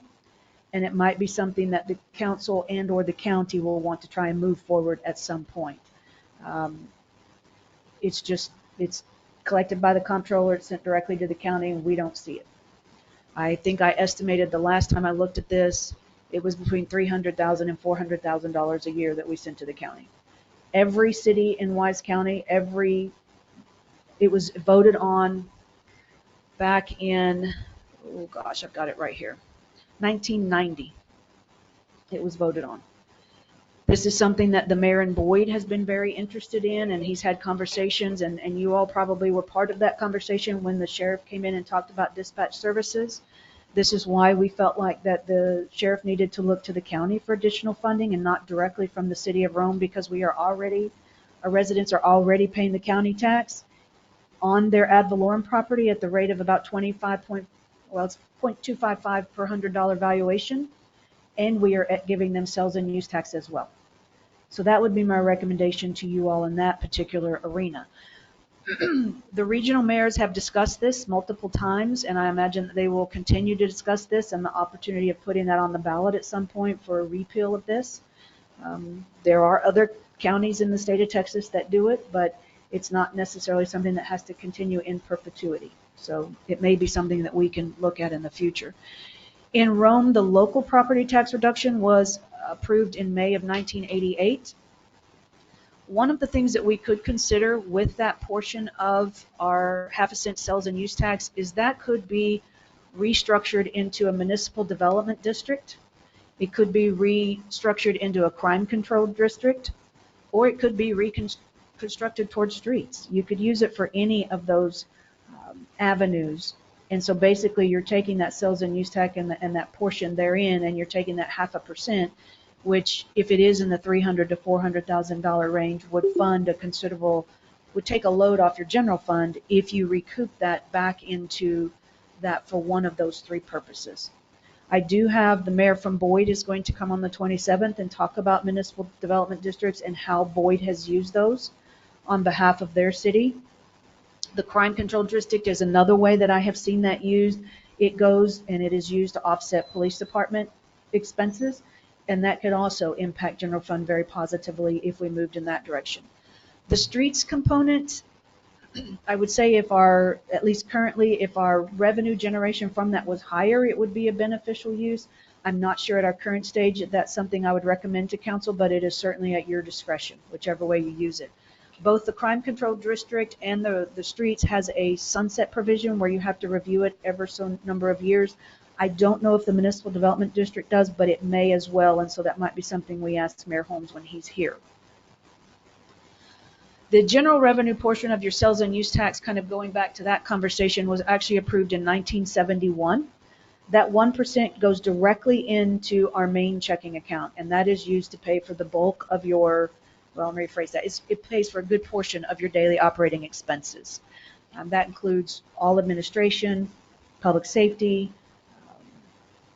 parks, development, etc. All of that is contained within it, and it is put in your main checking account or your general fund account with your ad valorem tax base that's generated off your property tax. Any other questions on that source? Okay. So main revenue sources continued. Fines and fees are also areas from which we receive funds, from building permits, court revenue from citations, credit card fees, notary copy fees, and on down the list. Rome has benefited many times from grants. We currently have a CDBG grant for about $375,000 roughly. That is going to be used to rehab well 6, which is the one over here in Old Town that you see with the elevated tank.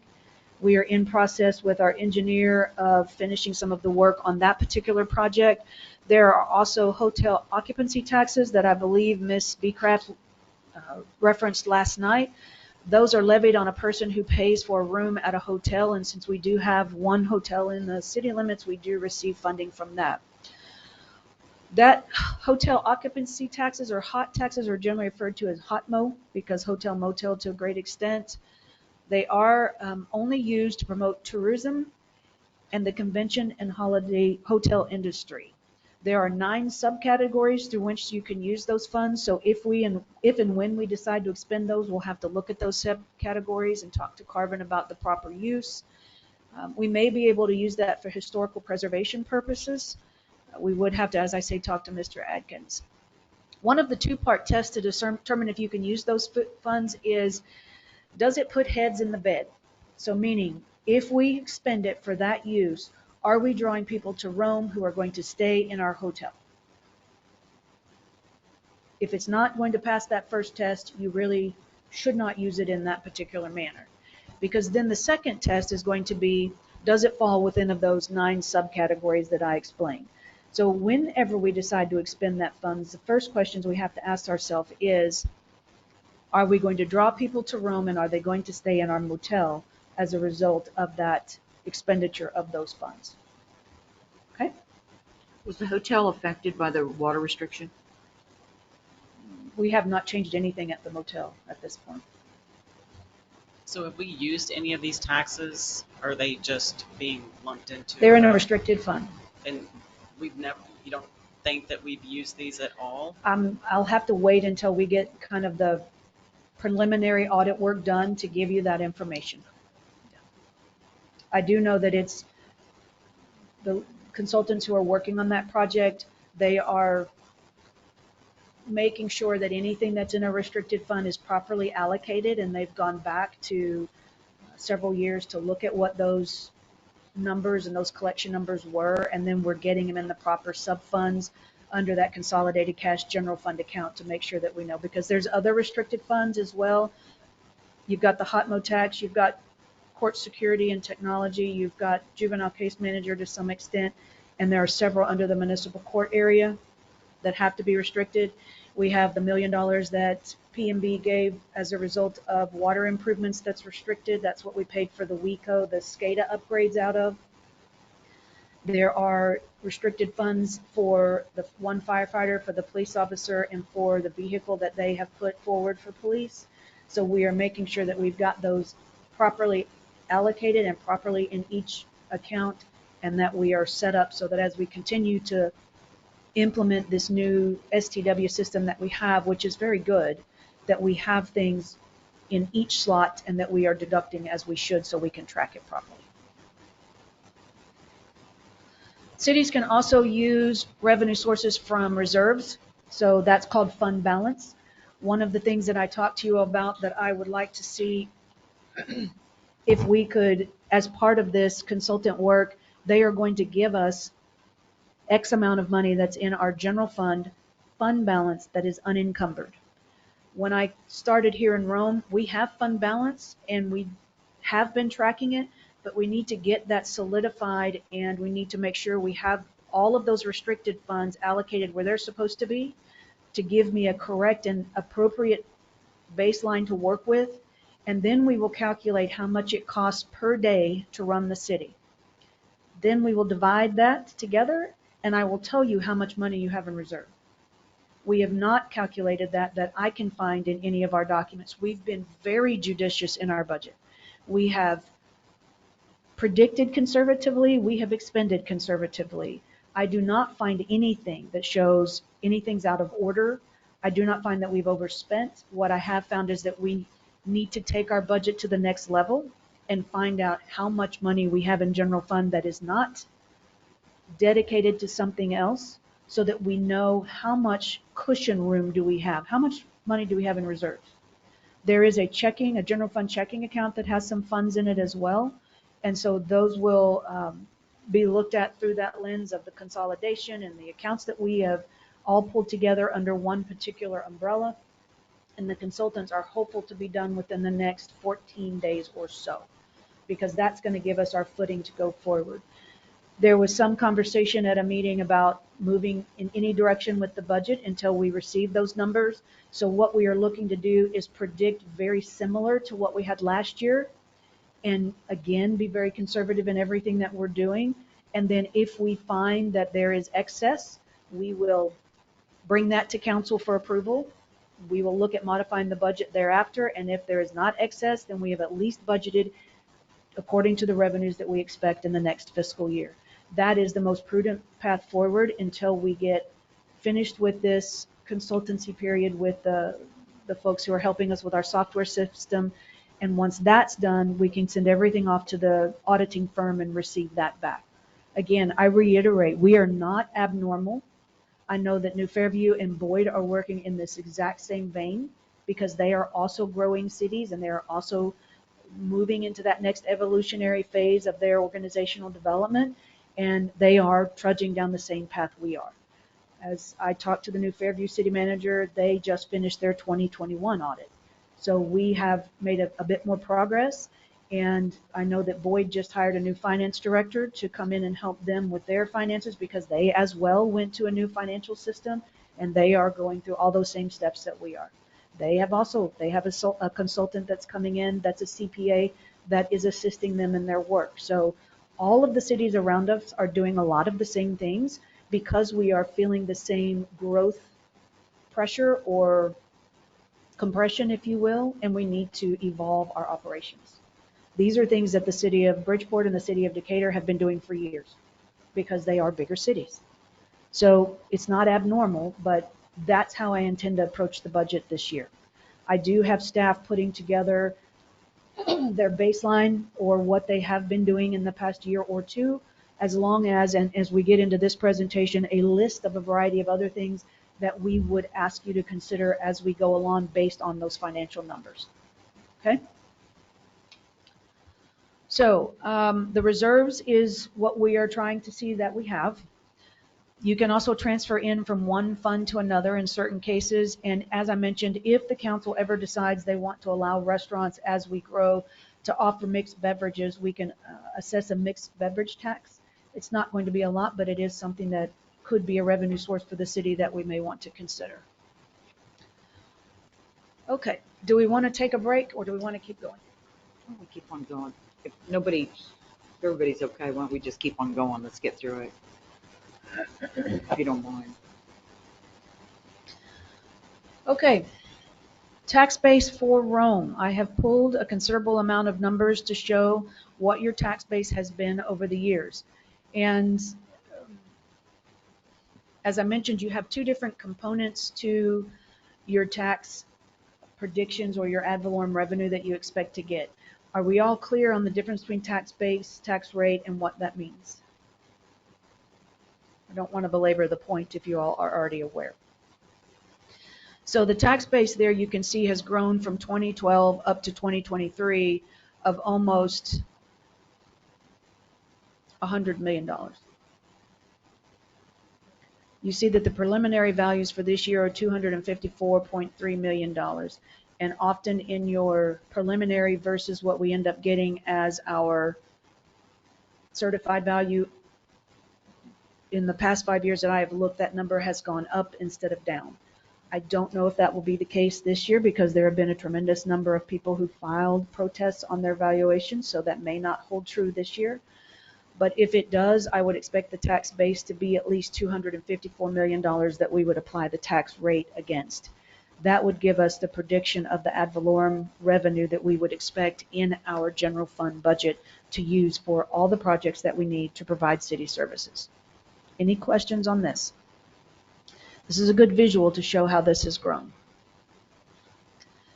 This is your tax rate, the second part of the revenue predicting model as to the funds that you receive in your general fund. This chart has also been used in our previous budget presentations and is also a good visual representation. It does show that in 2022, 3 and 4 time frame, we were in the 60-cent range per $100 valuation, which is more in line with some of the other surrounding cities. And then it appears, and do not quote because I'm not certain and haven't found the documents, that we have adopted what they call the effective and or the no new revenue rate going forward from about 2015-16 on down to this current fiscal year, which has its pros and cons. If you adopt the effective rate or the no new revenue rate, every year your ad valorem money is only going to bring in the same amount of money it did the year before. So for instance, if we receive $800,000 in ad valorem revenue and we continue to adopt the no new revenue rate or the NNR, you're only going to get $800,000 again next year. If any of your expenditures go up, if you want to add staff, if any of your costs escalate, you don't have anything to backstop that with. You don't have any additional funds coming in unless you add new development, because the new development you are allowed to capture the revenue for that for 1 year, or if your sales and use tax is continuing to grow. In my opinion, and this will be council's decision, adopting the no new revenue rate year after year is not beneficial to a city that is growing and expanding. You don't necessarily have, unless our sales and use tax is offsetting it, you don't have the ability to provide for the services that you need going forward because you are simply generating enough income to pay for exactly what you paid for last year. So if you add a staff member, if you funded the code compliance officer, If you decided to do something different in utilities from the standpoint of staffing or in the police department, there's no additional funds from which to pay it. So it's either coming from your reserves or it's just unfunded. Does that make sense? I understood the last few years we've gone to the rollback rate as opposed to the no new revenue rate, where you get, it's minimal, but you get a little bit more than what you'd gotten the year before. I Is believe- that not the case? I'd have to go back and double check that, and I can make a note to do so, but what I saw I don't was think it's here nor there, but I think that we have gone to the rollback rate. That's what I had thought. I can check that. I do believe the last budget, and I've got them in the car, I think it said we generated an additional 12,000 this year over the last year. And since we are not adding They any call new, them different now, though. They've got different names now. yeah, they do change them frequently. If, say, for instance, Prairie Point kicked off, because it is in city limits, we would be able to capture that revenue for 1 year, and you could see $100,000 additional revenue stream. But it's not going to continue every year thereafter if you continue in that vein. But as we talk about the budget, we'll get into the specifics of the numbers and some more details as we go along. But that just at least gives you a view of 20 years of the history. So then as we pull it for the last 5 years, you can see that it has fluctuated from 19 to 20, then back up in 21, down in 22, and down in 23.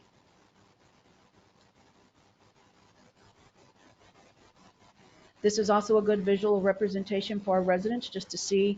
I did have someone ask me a question the other day through email if we had a floating tax rate, and I explained how this changed based on the tax base each year. So it was good education for them, and it was helpful to make that contact with the residents. And putting this type of thing in your budget document instead of simply the line item explanation of what you're expending funds for will help to increase that transparency and hopefully get us a better rating as it relates to our citizen feedback on their satisfaction level with that.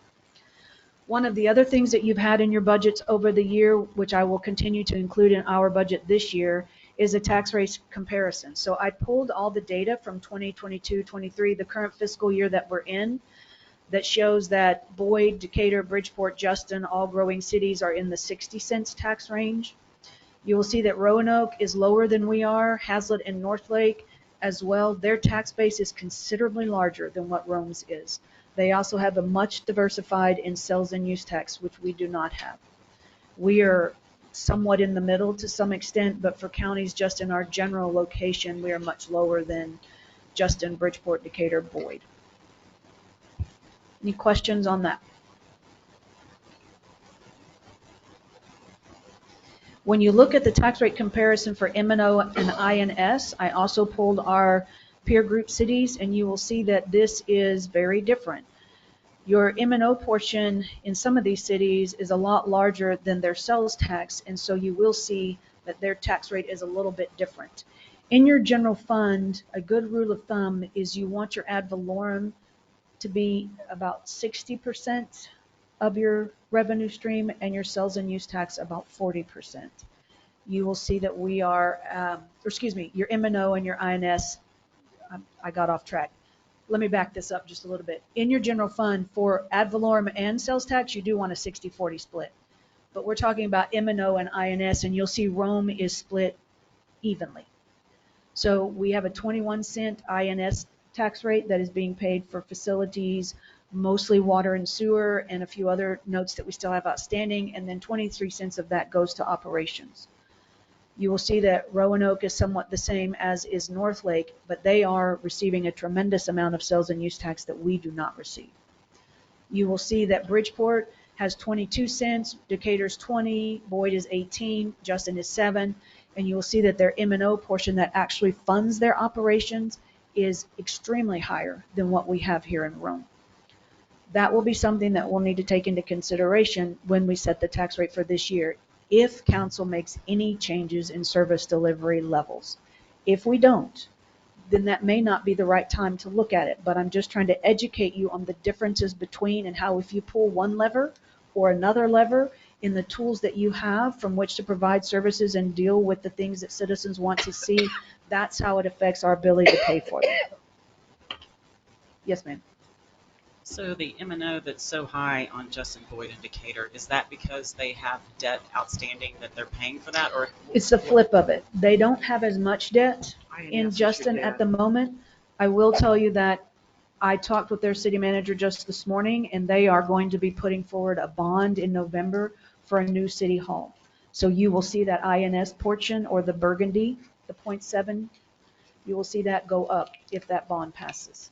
So what is the M&O for? That's what you pay for your daily operations, like Maintenance and payroll, operations. personnel, training.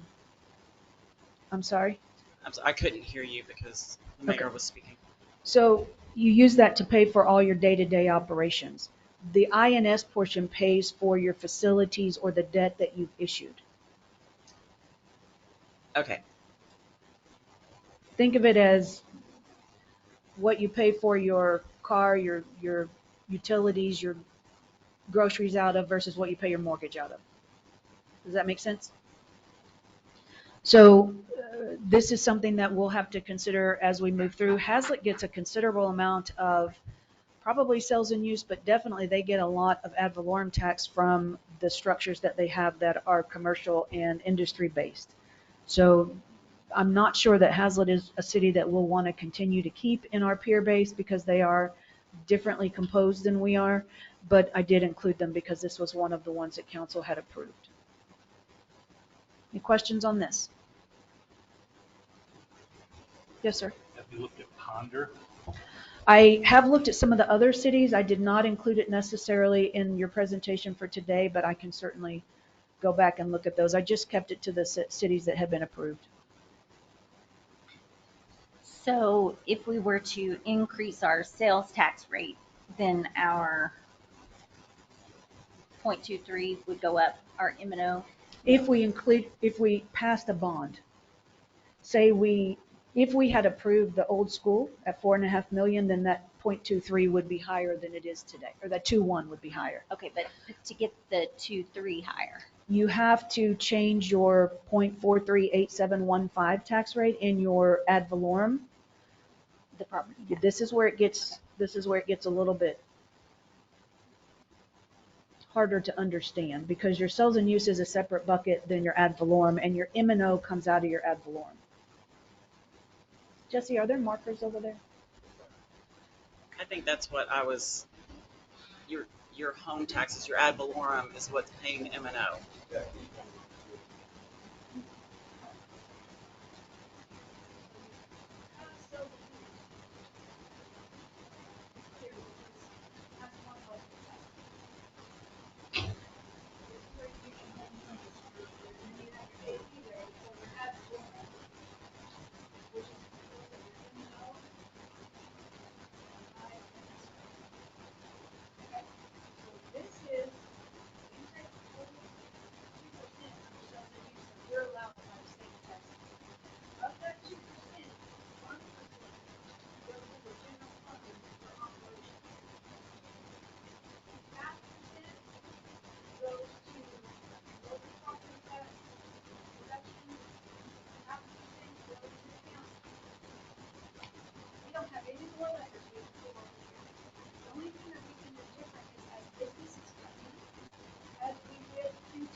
almost take operation. Higher step. Look at code compliance officer back and forth, so we can enforce those things. To repair streets, to any number of other things. This is why this is difficult to understand, and most people who aren't in it all the time, it's hard to grasp. So there are a bunch of different levers that you can pull, because in addition to these, you have the other ones there, mixed beverage tax, the fines and fees, permit fees, that all come go into your general fund. The general fund is your umbrella that pays for all of the services in some form or fashion. You also have, in addition to your general fund, you have the utility fund. And also within that is everything water and sewer related, including your septic. How does M&O relate to the general fund? M&O is what generates the approximate $800,000 or so that we get in revenue each year for ad valorem. How does that? We pay for debt and we pay for operations.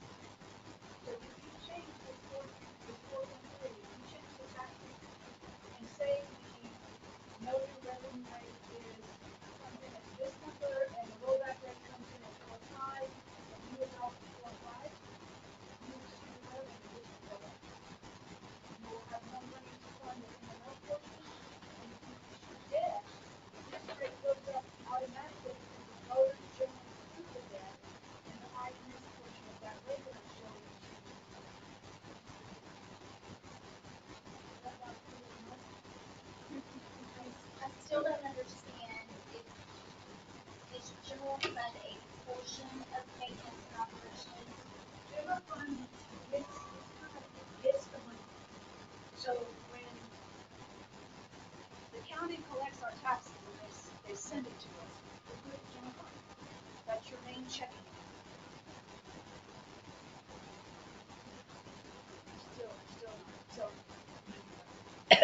So sales and use goes in the general fund, M&O goes in the general fund, fines and fees goes in the general fund, permits go in the general fund, all your revenue is funded in the general fund as a whole, except for water and sewer. But it's the big umbrella. Right. So general fund is really over all of It's that. not just what's all the numbers. Okay, I got you. That's what I wasn't getting. Thank you. Does that make sense?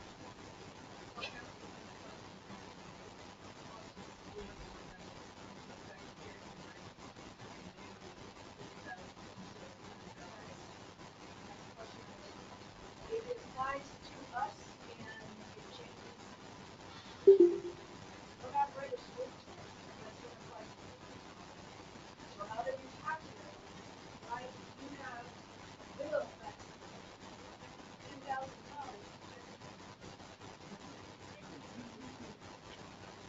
You have $10,000 on the tax bill and say pay that goes to the school.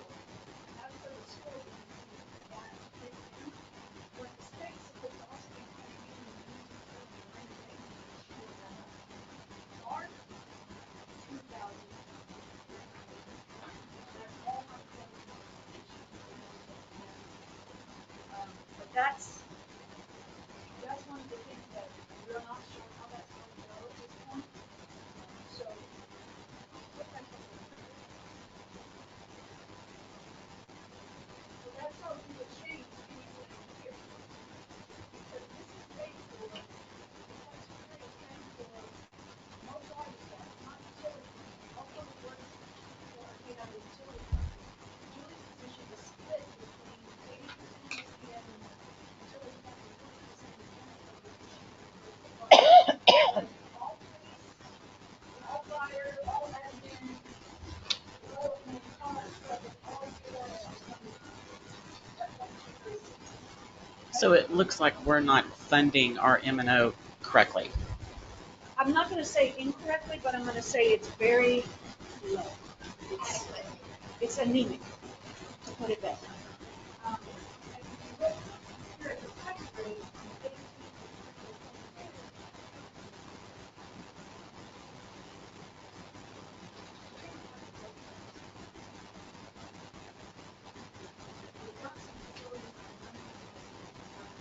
and yes, this, I understand that we only had 51%, or excuse me, 51 people who responded to our citizen survey, but they were very clear about how they feel about streets and facilities. And that's not the only touch point we've had for that. So as we continue to grow, we're going to have to look at ways that we can accommodate what the citizens' expectations are that we're not currently doing. Okay. Now this is a good place to take a break, so why don't we do so for just about 5 or 10 minutes and then we'll come back. Lunch is going to be delivered and then you can put all that together for yourselves because it's kind of a build your own hamburger at that point.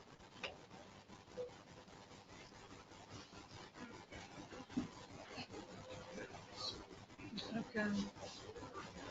I'm just gonna sit tight. I may walk outside.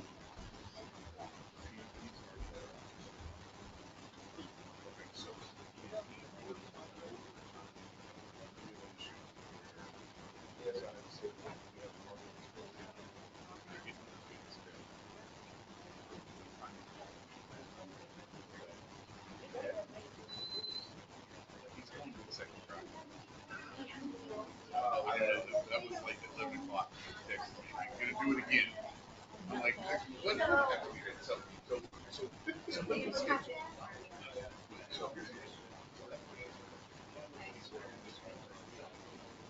somebody was scheduled to do it. I'm all waiting on it. Finally, they did cover 2 days. I got one guy left. One split it up, so one guy that worked 2 extra days. Both guys worked 1 day. So it's day off.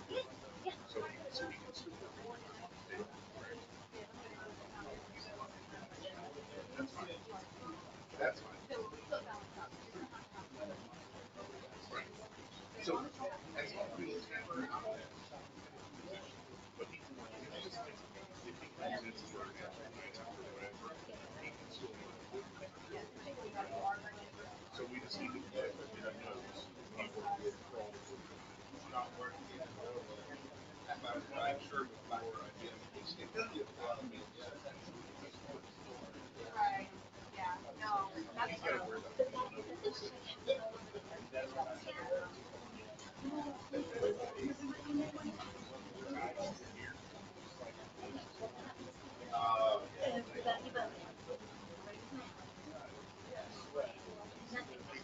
You can feel it right away.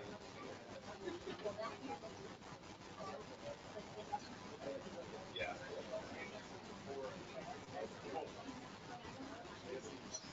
Yeah. Very good.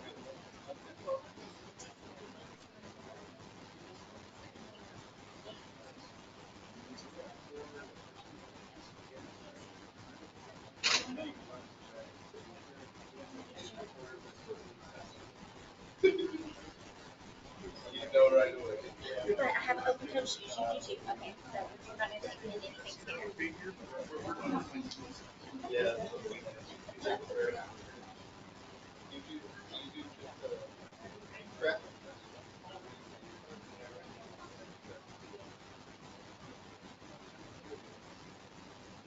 I was gonna be there. I don't know where. Just took a harder right from water. Then I went to the military. After the military, my cousin was state trooper. Really, state trooper. He can go into the territory. He said that would be easier training for you. I just can't see it. I did one of these things for a long time. No, no. Just my body. I'm saying that was starting to make it more running.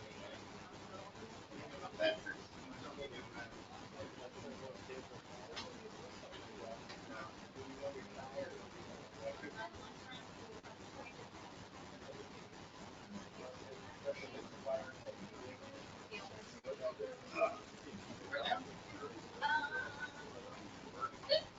Sure, why not? Give us a little break.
So would.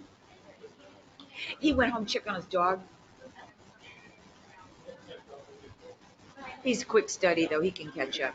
Brandon wants to check on the dogs.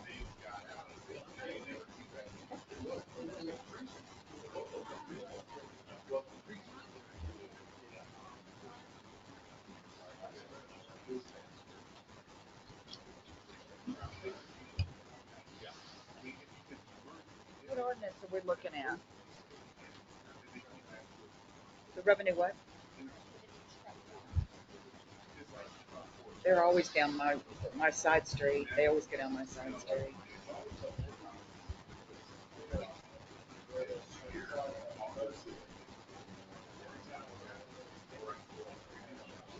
Mm. Yeah, but there's a sign that you turn off of Main Street. It says no trucks or trucks prohibited or something like that.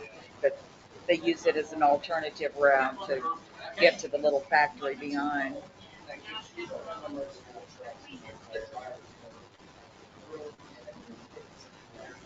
All right. Do we want to move along? I think Randall Loftus can catch up. Thank you, Mayor. So the next slide talks about your budget cycle and preparation and things that we've done in the past. You will see in April that we generally have a visioning workshop with council, which is what we're kind of doing today.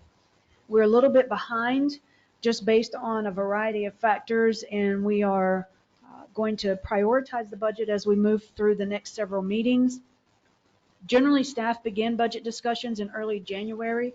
So not too long after the budget starts on October 1, staff are back at that conversation again. We either have auditors in or we are starting to plan for the next fiscal year.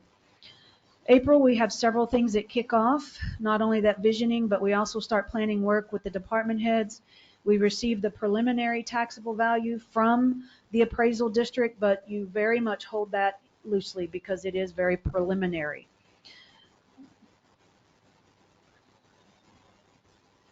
This year, we are actually starting some of our processes, as I mentioned, in July. We're starting with this high-level educational overview. You see that in June, generally, we review projections and recommendations with council. We get our final taxable value from the appraisal district. I'm expecting that sometime within the next week to 10 days. In August, we hold public hearings, and then in September, you adopt the tax rate and the budget for the next fiscal year. Let's see. This year, as I said, it will be a bit more compact, but we do have a lot of the behind the scenes work that have been done, and we intend to place the budget on your next meeting on the 27th of July and then the first one in August to have that discussion. And as you will recall, we submitted the inventory requirement to you all last night at the meeting that we just held on Thursday. So then looking back to fund types, this is one of the conversations that we just generally had on the whiteboard. Under general fund, you expend or pay for things out of that particular section that deal with administration, building and development, court, police, fire, and parks. Under utility fund, that handles anything that is water and sewer related, including paying for staff as it relates to our public works director, our water operator, our wastewater operator, and our public works technician. It also would have paid for if council decides to fund a public works administrative person. Remember the position I talked about that's approved but not funded if we ever reinstated that. There is also a split in our utility billing and permit clerk where 80% of her salary is paid out of utility fund and 20% is paid out of the general fund. One of the things that is sometimes misunderstood is that a utility or revenue fund is what's generally referred to as an enterprise fund. It's meant to be self-sustaining and pay for its own costs. We account for water and sewer related costs in the utility fund. All of the money generated there is through user fees and charges for water and sewer. And it should also, in some degree, pay for infrastructure upgrades and maintenance.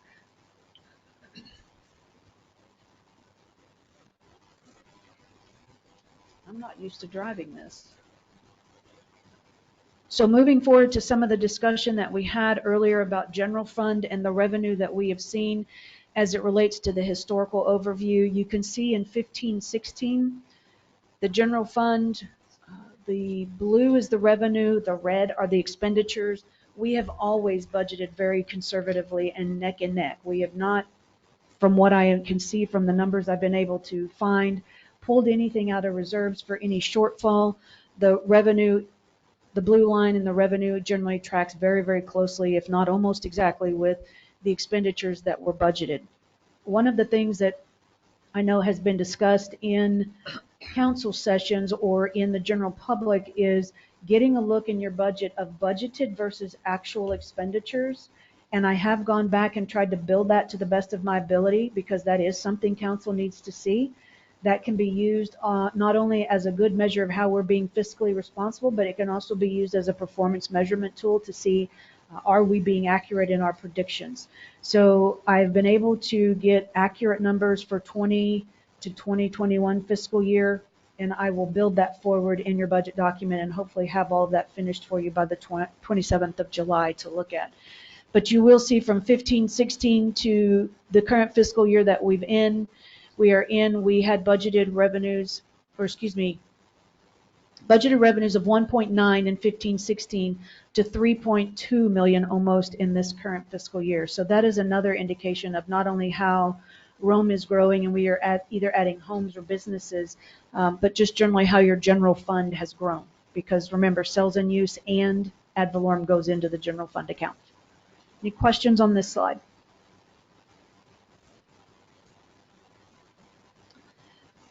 Your utility system, this is an overview that I thought would be helpful, and we'll continue to refresh this as we go along in the conversation. Your utility system it's currently made up of the water system itself. We have 17.5 miles of water system lines as it relates to where we provide water to a variety of both our residents as well as resale customers that we provide water for them. We have 5 ground storage water tanks that are currently in operation. We have 4 groundwater wells. Wells number 3 through number 6. And number 6 I mentioned to you is the one in Old Town that has the CDBG grant for improvements, if you will. There was radon found in that particular well, and we're going to ameliorate that with that CDBG grant.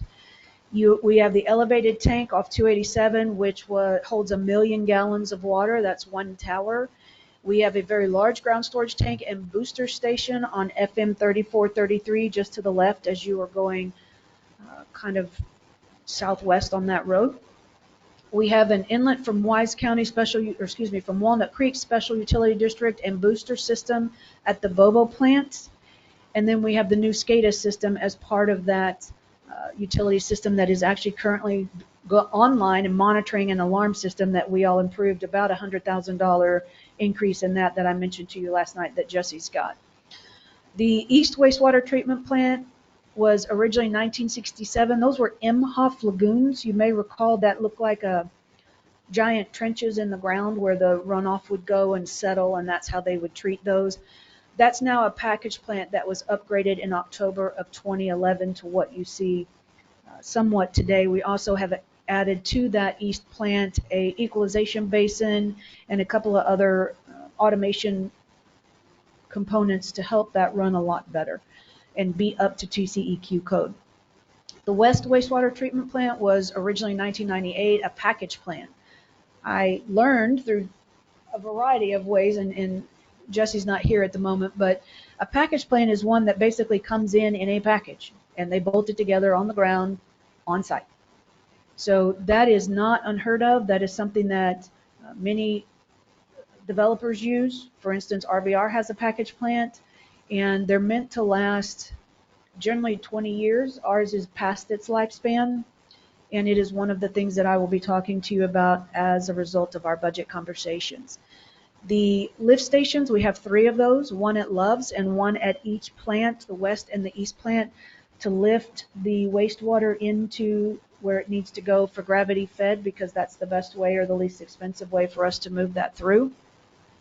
But if I could bring your attention back to the well conversation, well number 3 does about 35 gallons a minute. Well number 4 produces about 37 gallons a minute, and well 5 does 17. Well 6 is offline, as mentioned. It had been producing about 80 gallons a minute. So one of the things that we'll want to think about and discuss is whether we can either rehab those wells or drill them deeper if we want to reduce any of our reliance on Walnut Creek. If we had some well capacity currently, I don't think our stage 3 water restrictions would be quite so severe because we'd be able to backstop the 1,050 gallons a minute we're supposed to get from Walnut Creek that we don't have the capacity to provide ourselves.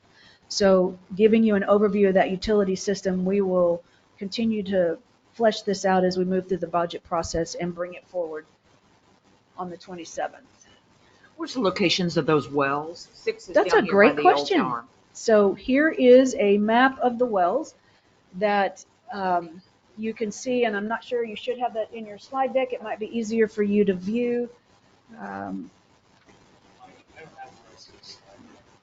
Well, we've got an extra one right back there. Christy, can you give him one of those, please?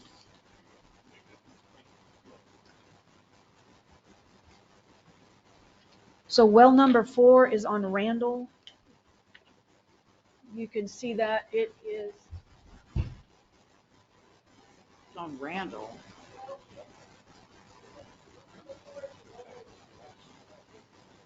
Well, there's one somewhere over by Morris. There's one by downtown. There's one by my house.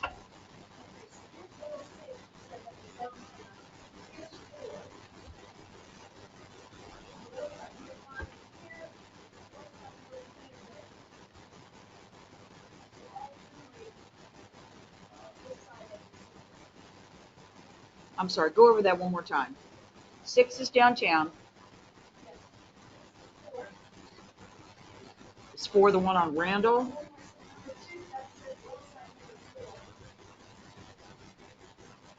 No. 4 is, it looks like it's down on 34, 33 somewhere. Yeah, in little bitty print. Yeah, so that says that number 2 is well 4. And number 1,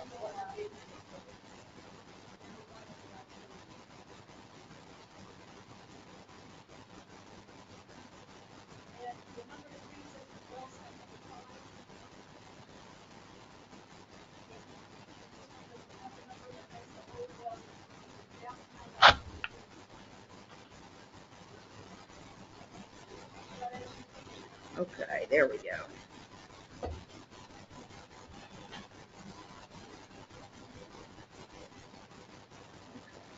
Got it.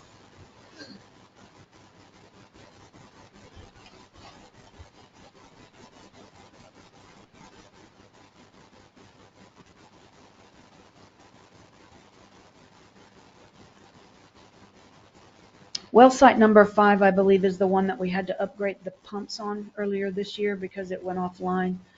But that's just the general location. This is the entirety of the system. Number 4 would be the Bobo plant. Number 5, this little bitty print, is the pump station on 3433. Number 6 is the elevated tank.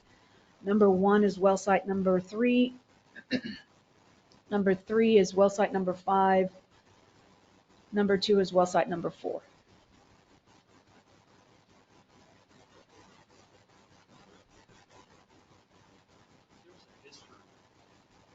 There's a history of a lot of wells in this town that I've read about.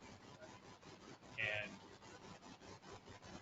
would it be possible, I mean, is that an alternative, is to find one of these older well sites and refresh it?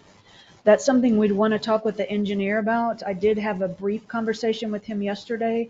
There seems to be general consensus that we may want to move it out of some of the populated areas and or some other areas where we know that it's easier to access, but that is a possibility.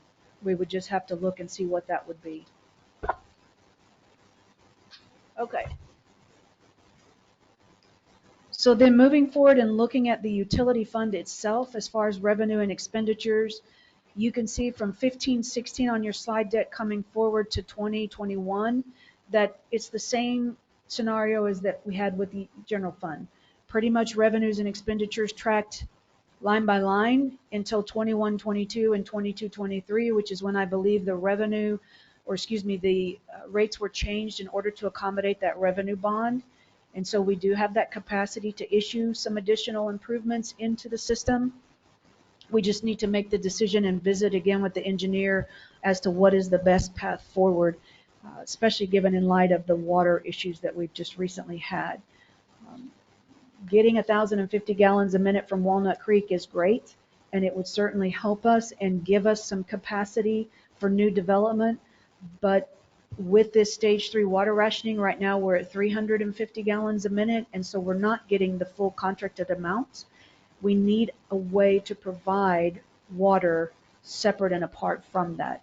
I will say that I think I understood from Jesse correctly that Boyd is on a 50-50 split, or they only pull 50% of their water in the summer from Walnut Creek, and they have other wells. There are some considerations with TCEQ and some of the other districts that we need to make sure that we're in compliance with before we drill. You definitely have to do that. But we do have a very broad CCN, which gives us the right to provide water in a variety of spots. And since water provision is generally an enterprise fund and is self-funded, it's not a drain on your general fund or your operating expenses through which to make those changes. It is borne by the customer, and it is driven by use. Well, I understand that some of our water bills and residents have high water bills, and I completely understand that. It is at least regulated by the end user from the standpoint of how much water they use themselves.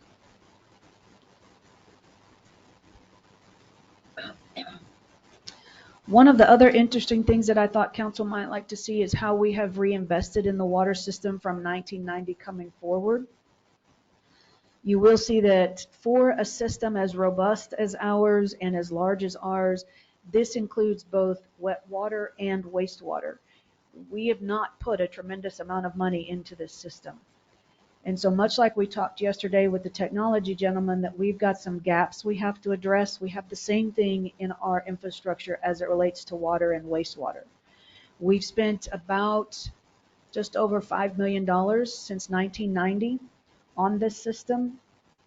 I would like to see if we can get a value of the entirety of the system so that we know how much of an asset that we have, and we need to look at some reinvestment accordingly, because we have several clay pipes in the Old Town area that are directly affecting I&I runoff in both the east and the west plants that are negatively impacting us, that we definitely need to fix. We do have some funds available to fix some of that for the east plant, but the west plant is where we need to turn our attention to at this point. Questions on the utility system?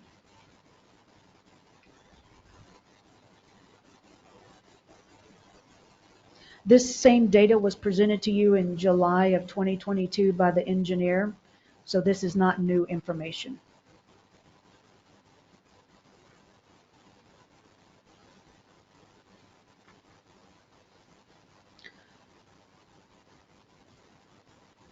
Okay, looking forward to some things that we would need to look at in this coming budget year. A capital improvement plan is something that I'd like to see expanded a bit in the current budget document, with 5 to 10 year lookouts, if we can get them, on how we're going to reinvest in both the infrastructure itself as well as just generally in facilities for the municipality. Some of the things that we know that need to be taken care of is the west plant itself, either replaced or tremendously rehabbed, one or the other. We have, as I mentioned, those clay tile lines in Old Town that very much need to be tended to. We have the concept of the water wells that we've already discussed. We either need to rehab or replace the ground storage water tanks that we have on hand at the moment. They are in a significant amount of disrepair. We have a lead and copper mandate that is coming through the federal government to the state to us, that we have to do a survey and we have to do remediation in that area that Jesse's working on.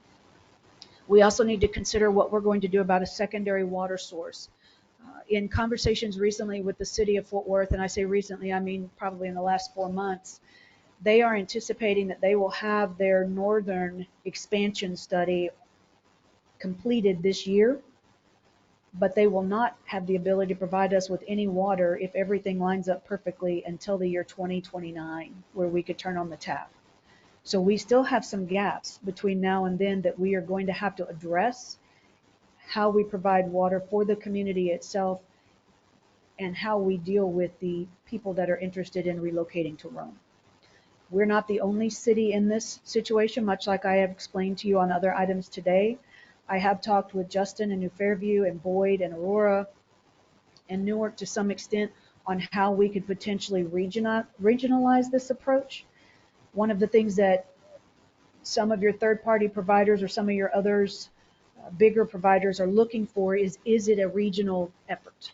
If it is, and if you have the things lined up for that regional effort, then that's just more expansion for them, and it makes it a much easier transition. Jesse, Chief and I went over and talked to TRA. Mr. Shoemake set up that meeting for us, and they have sewer that's going to come as far as, I believe, the 156 and 114 intersection, but that's not for a few more years. And even at that, we are 10 miles from that hookup currently today.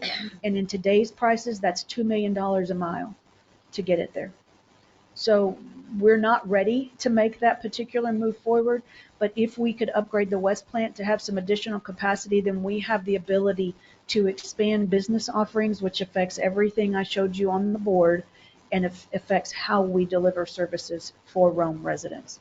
So these are very big touch points, and the utility fund is going to be major points of conversation that I need to have with all of you as to how we deal with this. I know some of you were very interested in water and wastewater when you determined to give of your time to council, and so we're happy to spend that time and have those discussions and explore any option that's available. New Fairview has been in conversations with Upper Trinity because they span 2 counties and they have the same issue that we do. But I don't know of any particular progress that's been made as of yet.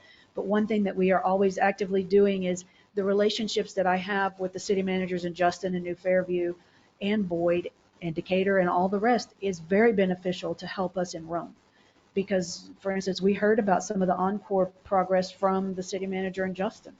And if we hadn't heard about that, I might not have known from the standpoint of what all was being considered. So it's really good to see all the cities bonding together and working together to identify, especially the issues that are coming to Southwise County and how we deal with those. Questions on utility fund? Okay. Looking then at the next subsection there at general fund, as you all know, we have facility issues that we're going to have to deal with at some point in time. One of the other things that I had recently done was we re-looked at the senior center, and we now have a basic list of what it takes to get that reopened, and I'd like to consider talking to council about that use if that's something that you're interested in. As you also know, we have street repairs that have become extremely important to those within our community.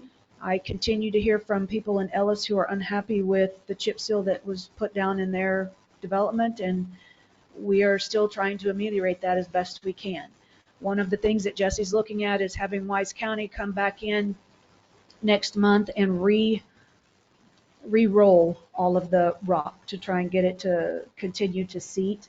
It's difficult on some of the side streets for it to pack down because you don't have as many people driving on it. And there's been a recent complaint about the fact that it's not easy to mow along that section now that it's got chip seal. There's not a lot that I can do to fix that from the standpoint of the weed issue. But I would like to see if I can get that rolled and swept again and see if we can't get that a little smoother in the next 4 to 6 weeks. There is also fire apparatus that needs to be replaced. We have both engines are well past their lifespan, both engine 317 and engine 217. We have recently done some upgrades to try and deal with the leaking issues that we have on that apparatus. Chief has done a really good job stretching the dollar and trying to find every route possible. I can very happily report that both engines passed their pump tests, so I'm very pleased for that. That's great progress. And as you know, our brush trucks have been recently upgraded either through grants or through negotiations with other cities. So we have those that have been replaced recently are in good form. We also purchased a used vehicle that is more of a command vehicle for the chief to respond directly from wherever he's at. And we were able to get a good deal on that as a used truck. So that's of benefit to us. Let's see. We have the option, I've got a few more slides to go through.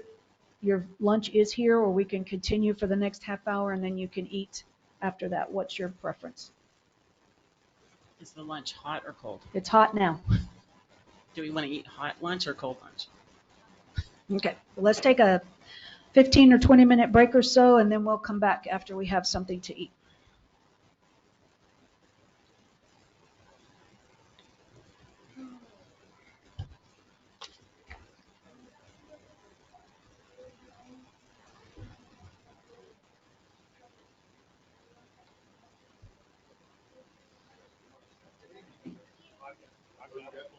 Okay. Oh.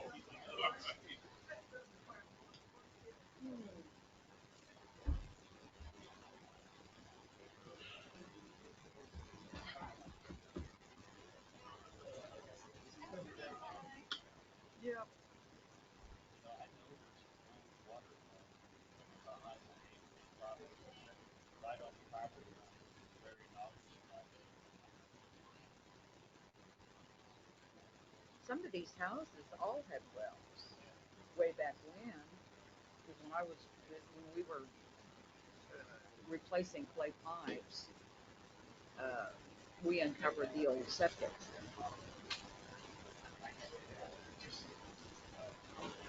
I know, and I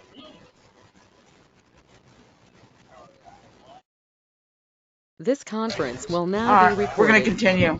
It is, whatever, 11:55.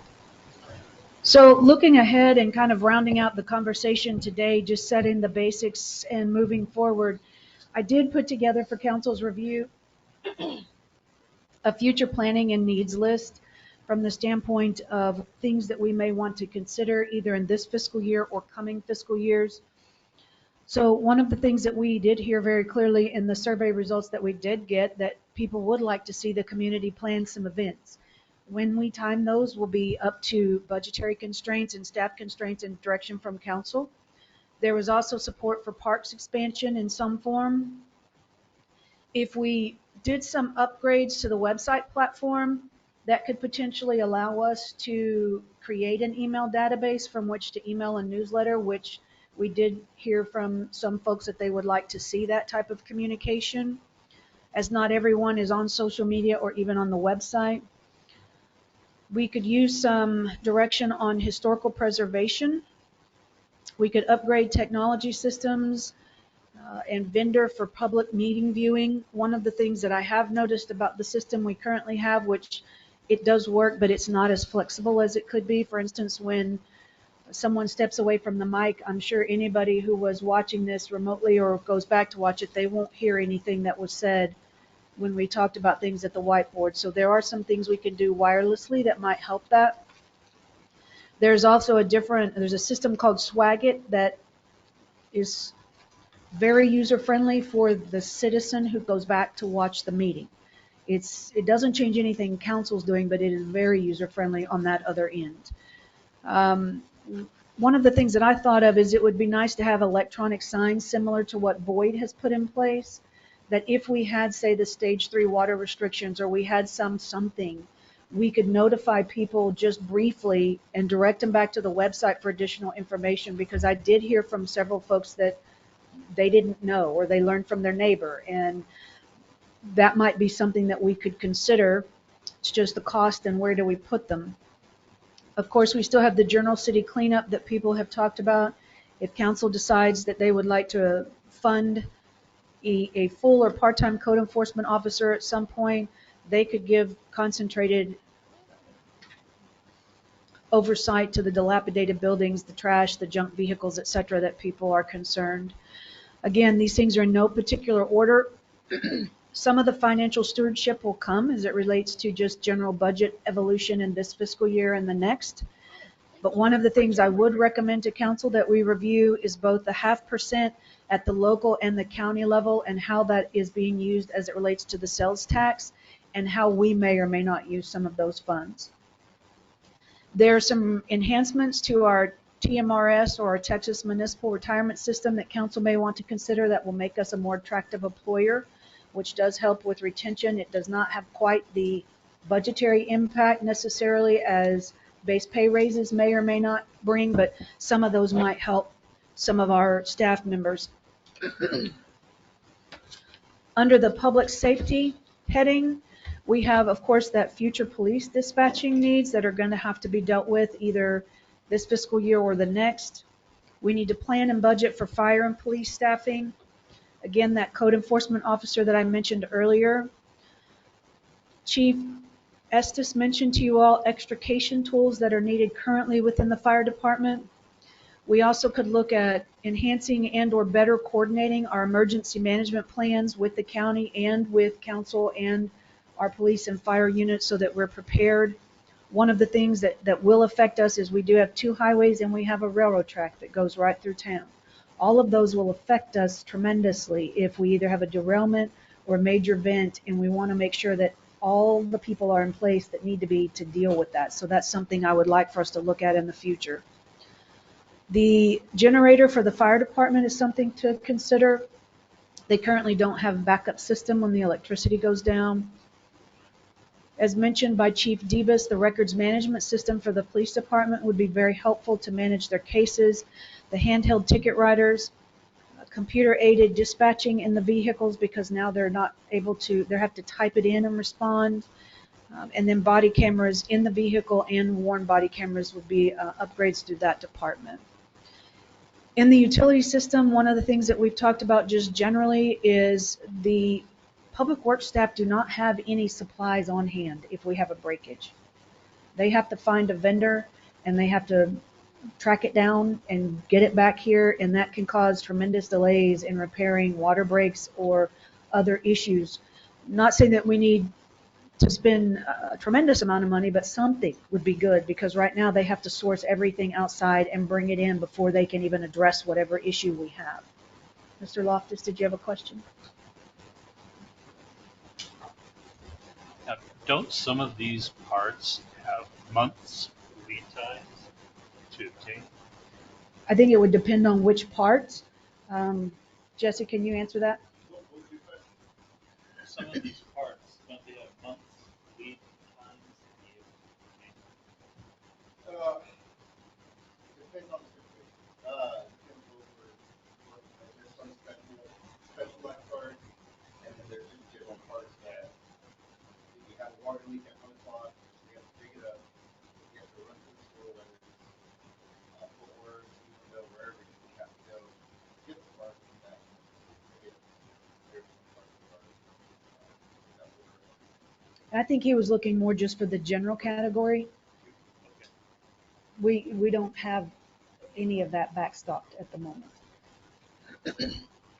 Then Public Works could also use a generator in their system from the standpoint, we do have generators at the wastewater treatment plants in some other areas, but we don't have one for them. So if they're down, they're down for water. We do have one at Bolo, No, we do not. because there was, at one point, we had that freeze that 1 year and We almost everything we froze almost ran out of water. because we of that. didn't have a Have generator. air. So you don't have a generator at all? At Lobo or the Hill are 2 critical points. That's where we have to get I know power from water. Wilson had brought it up several times. We really that- need a That actually generator, might be a at state least requirement. one. So we'll Okay. try and cost that for you so that you have some idea what those parameters look like for the budget. And We were up a creek when it froze. We were within inches. Jesse was the water police. then looking ahead at just general additional staffing related items, of course, we have talked before about reviewing and adjusting any current pay plans for staff that are with us now. I have had a request from some folks in Public Works about reviewing the use of the take-home vehicles for selected positions. That would greatly enhance their ability to respond if, when they're on call, and in certain other times, they could respond directly from where they're at instead of having to come in and go back to Boyd, where most of our facility and our what do you call those, Jesse, where, That's our main water. yeah, from Walnut Creek. Yeah, Walnut Creek. And so it's a significant time delay, and it affects the amount of time they are called in while they're off duty. There are part-time positions that we could fund to flex in court and utility billing.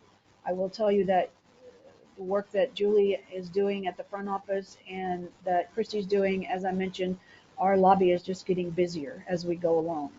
And if we ever had some funds to provide some relief there, that might be something to consider. And as I mentioned, these are not in ranked order. These are just generally out there for discussion. I would also recommend that we look at a title change in the utility billing position. What she's doing is not just being a clerk. She is really managing that department, and she is doing a lot of long-range thinking, as I discussed with you before when we talked about her position previously at a council meeting. I would like to see if we can obtain city cell phones for the police sergeants. They currently don't have those, and they are making business-related calls with their personal cell phones, and that's really inappropriate on a variety of fronts for them. And then, as I mentioned before, and looks like I found it important, so we put it in here twice, TMRS enhancements. But again, those are just things to consider through the budget process. As we refine the numbers and as we bring these back on the 27th, the first initial view of some of this, more may come up. There may be some things that council wants us to add to this list. This is just general, doesn't necessarily address the well issue, vehicles, some of the other big ticket items, facilities, et cetera, that we've talked about previously. So that pretty much tends to the end of the conversation today. You all did not have just an abundance of questions, so we are potentially going to finish early, but I'm happy to answer anything that has come as a result of the entirety of this discussion and provide you kind of a look forward. The budget decisions and the tax rate decision are going to have to be made within the next 4 to 8 weeks so that we can move this forward and notify everyone we have to. We'll have to set the tax rate hearings, and we'll have to have the adoption of the fiscal year budget for 23-24. Questions can I answer for you? So the 27th, we're going to go over all of the budgeting, what all departments need. That's the 27th. So it's going to be a pretty long. Well, it will be in meeting. depth, and I don't know that we'll have all of the numbers I need for general fund at that point because the consultants are still doing their work. I'm hopeful to be closer to that. So it will probably be just a comparison of what we currently predict in revenue and what we expect in expenditures, and then an ancillary list of things that we can rank in level of importance should we have more revenue than we expect to have, or sure we have some money in reserves that we want to expend between that, because that's still something that we're working through. So both the next two council meetings, I expect the budget to be on the agenda. And the tax rate, that's going to change what we do also, correct? I mean, yes. So are you going to come back, or we're going to say, okay, this is what we need to have, and so you're going to come back and say, well, if we cover all of these things that we want to fund, this should be the new tax rate. I'll get as close to that as I can, as long as I have the final numbers and we have finished those calculations. Yes, there is a limitation to how high you can raise, or not lower necessarily, but where you can move that tax rate, and we'll have to be mindful of that cap. I had a question regarding financial instruments. And this goes back to like if you're building a home, a construction loan. Mm-hmm. Typically with a construction loan, you'll go and you'll get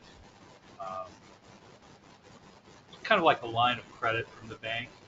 And then you only draw on that construction loan when you actually perform, spend the money, and then eventually use the entire amount or whatever you're going to use up that amount. Do any of these instruments work in that way where, for instance, sewer and water are going to be continual issue where you could do a bond or that allows you to get, say, a certain amount every year as you progress and not pay that full interest rate on the loan? Okay, just curious.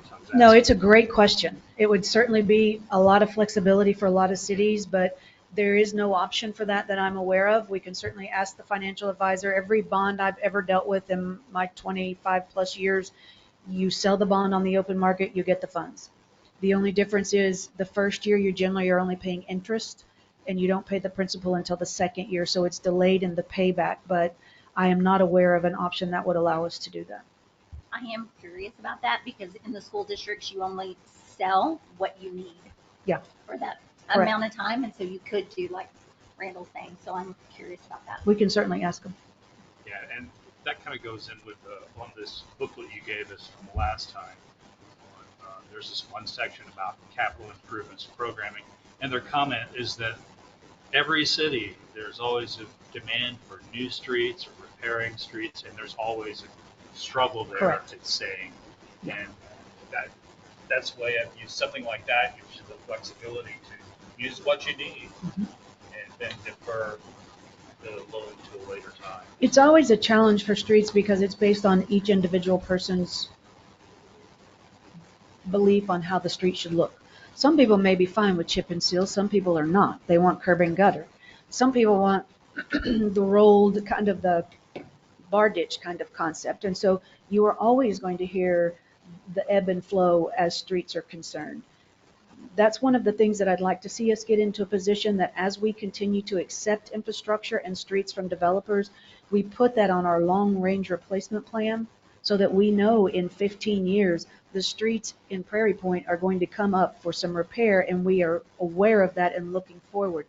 That's the next iteration as well of the budget that I'm talking about, is looking out 5-10 years and being aware of what's coming down the pike to us because we've accepted that infrastructure and we now own it.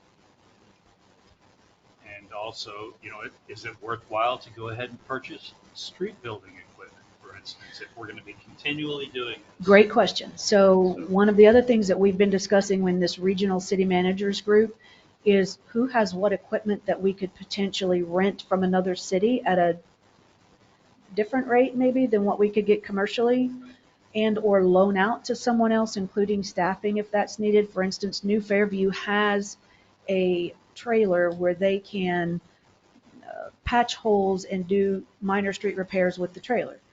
Well, when I was talking to Jesse about it, he was very interested. We have a vac truck that we really need to sell as one of our assets and get a trailer system for that allows us to, it's for sewer. It's for sewer and, well, the back truck right now, the front end is for sewer, the back end is for hydro excavation. When you're digging around gas lines, it's not using the back truck due to damages to lines, dangerous. So they prefer hydro excavation. The truck we have now is fully depreciated. It's 2004. And essentially, the longer we wait, it's going to be worth less. It's going to be worth $0. And we're past the point of it's only worth, I think they raised that $19,000. Really low. But essentially, we need to get new equipment that's up to date that we can rely on, which would be a trailer component of each one, the sewer and the hydro excavation. And then, yeah, we can go into other cities, but with what we got now, we really can't loan it because I don't know if we'll even make it there. This is not roadworthy to begin with, Yeah, but we're trying to establish that regionally so that we can save the monies, because to that end, there's no point in every one of us in the county owning the same equipment in that regard. And so we've kind of done some preliminary work on that. One of the other things that they've asked me to kind of research is if we can all go in together on health insurance and get a better rate. Because the larger your pool of people's in the insurable field, the better plan you get, the less money you pay. So we are going to have some consultants come out and talk to us about that, because if we can save the funds that way, then all the better. There's no point in expending money we don't need to expend. What other questions can we answer for today? Do we have a breakdown of, I guess, with wastewater and water, mainly the wastewater, do we have a breakdown of, okay, if we want everything to be running smoothly, we need to fix X amount. If we want to add on certain businesses, then we need to upgrade it to this point. If we want it commercial added, we got to have it. I don't know that it's that granular, but we can certainly look at that. Jesse and I are pulling back kind of the curtain on all the documents and the things that have been brought to council in the past several years and trying to get it into one current document that we can use going forward. So let us do a little bit work on that, see what we can bring you. Yeah, because I'd like to see something along those lines. That way we know, I guess, future-wise, okay, if we need to hit this point if we're going to bring in this business so we can, I guess, long-term generate that revenue. I can tell you that on the West plant, I would definitely recommend to council that we upgrade our ability to process wastewater and sewer because we need that capacity to be able to offer to those that are coming in commercially. The gentleman that has the 12 acres near Love's and then the 9 acres across the street, that is what he's waiting on. He has buyers, he has developers, and he's waiting on council decision on how we're going to move forward in that area. I did also contact, there was a gentleman that Mr. Pinkoffs gave us the name of that sells those package plants and or leases them to municipalities, and that may be something that's worthwhile to us. I do have to talk with our engineer because the cost he gave me was about $7 million for a new package plant, and I don't know why it's so high. Because the cost from the gentleman that I spoke to was about $1.5 million or $2 million. I'm going to say RVR's was, he was saying it was a lot less, or was that just for the pump? No, he was saying that his package plant was a lot less than that. So I don't know what the difference is from the engineer's projected costs, and we need to kind of figure out why there's that delta. Yeah. I know the engineers did a presentation and they presented different options. Each option cost more or less. I don't remember what all the options covered though. I know the minimum one was just the minimum for TCEQ to get off our backs. That's it. Yeah. I think for me, I'd like to know though, is it different for the private sector versus the public sector? That's what I don't understand is why the pricing has got the gap in it, and I need to understand that first. What's the expected lifetime of a package plant? Jesse? It's 20 years. About 20 years. That's something I have to actually dig into. It's all in on maintenance and what kind of plant. The west plant is a full-size plant. It's just a circle with all the treatment up there. The east plant has each section, so you can just add to it. So the west plant is pretty much, to my understanding, and I've never seen anybody add to it, but you can't add to it. The east plant, you need more room in the AD, which is where your Solid waste? bacteria is at, your active bacteria is at, working the plant. You can add another one, and that expands your growth. The west plant, you can't do that. It's also dependent on maintenance. If we don't ever do anything in 10 years to it, I mean, that's what we're going. You buy a car and you never take the oil, you're not going to get that. We also still have drying beds at the west plant, which is really not the best way to deal with the issue. Very, very far. Is RVR still, because I know we were talking with them about upgrading the west plant or him going his own route? He went his own route. Okay. Any other questions we can clear up or attempt to pull back before the 27th and get ready for? On the half-cent sales tax to the county, how quickly do you anticipate that would happen? It'll be a year, get it on the November election? That's a great question, and I think there's no easy answer for that at the moment. I know that the Boyd team has been very interested in this option and what they can do because they are growing just as we are. So I would hesitate to give a guess, but I would say maybe this November or the next. It's going to take some education because people aren't going to understand. It's a lot like your current AB rate. We'd have to do some education. And that would also require Decatur and Bridgeport Correct. to get on board. That's my understanding, yes. So the half-cent county tax, we can reorganize that to something else, correct? Or is that? The local, half-cent local option, we Okay. can put that to the voters to redirect those funds to something else if that's what we choose. But it's all voter approved. And that's what the Boyd mayor is going to come out on the 27th and talk about, because I think it is kind of convoluted and everything. So I think he can speak He to did that. mention that he went door to door in Boyd talking to his residents to explain the concerns with it because it was a difficult or complex subject. And it did pass, but not by a lot for them. But they have done really great things with that. I think most people would understand a crime control district because it's easy to, but the municipal development district is a little newer. But I think he'll do a really good job. He and their city manager is going to come and speak to us or be prepared to answer questions about that. And that's something that council can make the decision if they want to move forward with that part of the sales and use tax portion.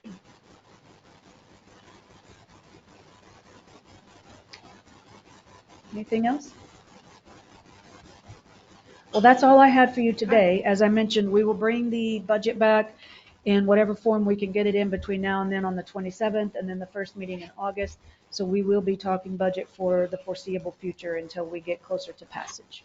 Thank you for the time today. I really appreciate it. It kind of gives me a baseline as well from which to move forward. And since we had so many new council members, I think having the same terminology and the same information is helpful for me to be able to manage staff and manage what we're doing on your behalf. So thank you all. Motion to adjourn? Yes? No? Second, I move we adjourn. Okay, second? Second. All in favor? All right, we're out of here. It is 12:19. Very good. Quick and painless.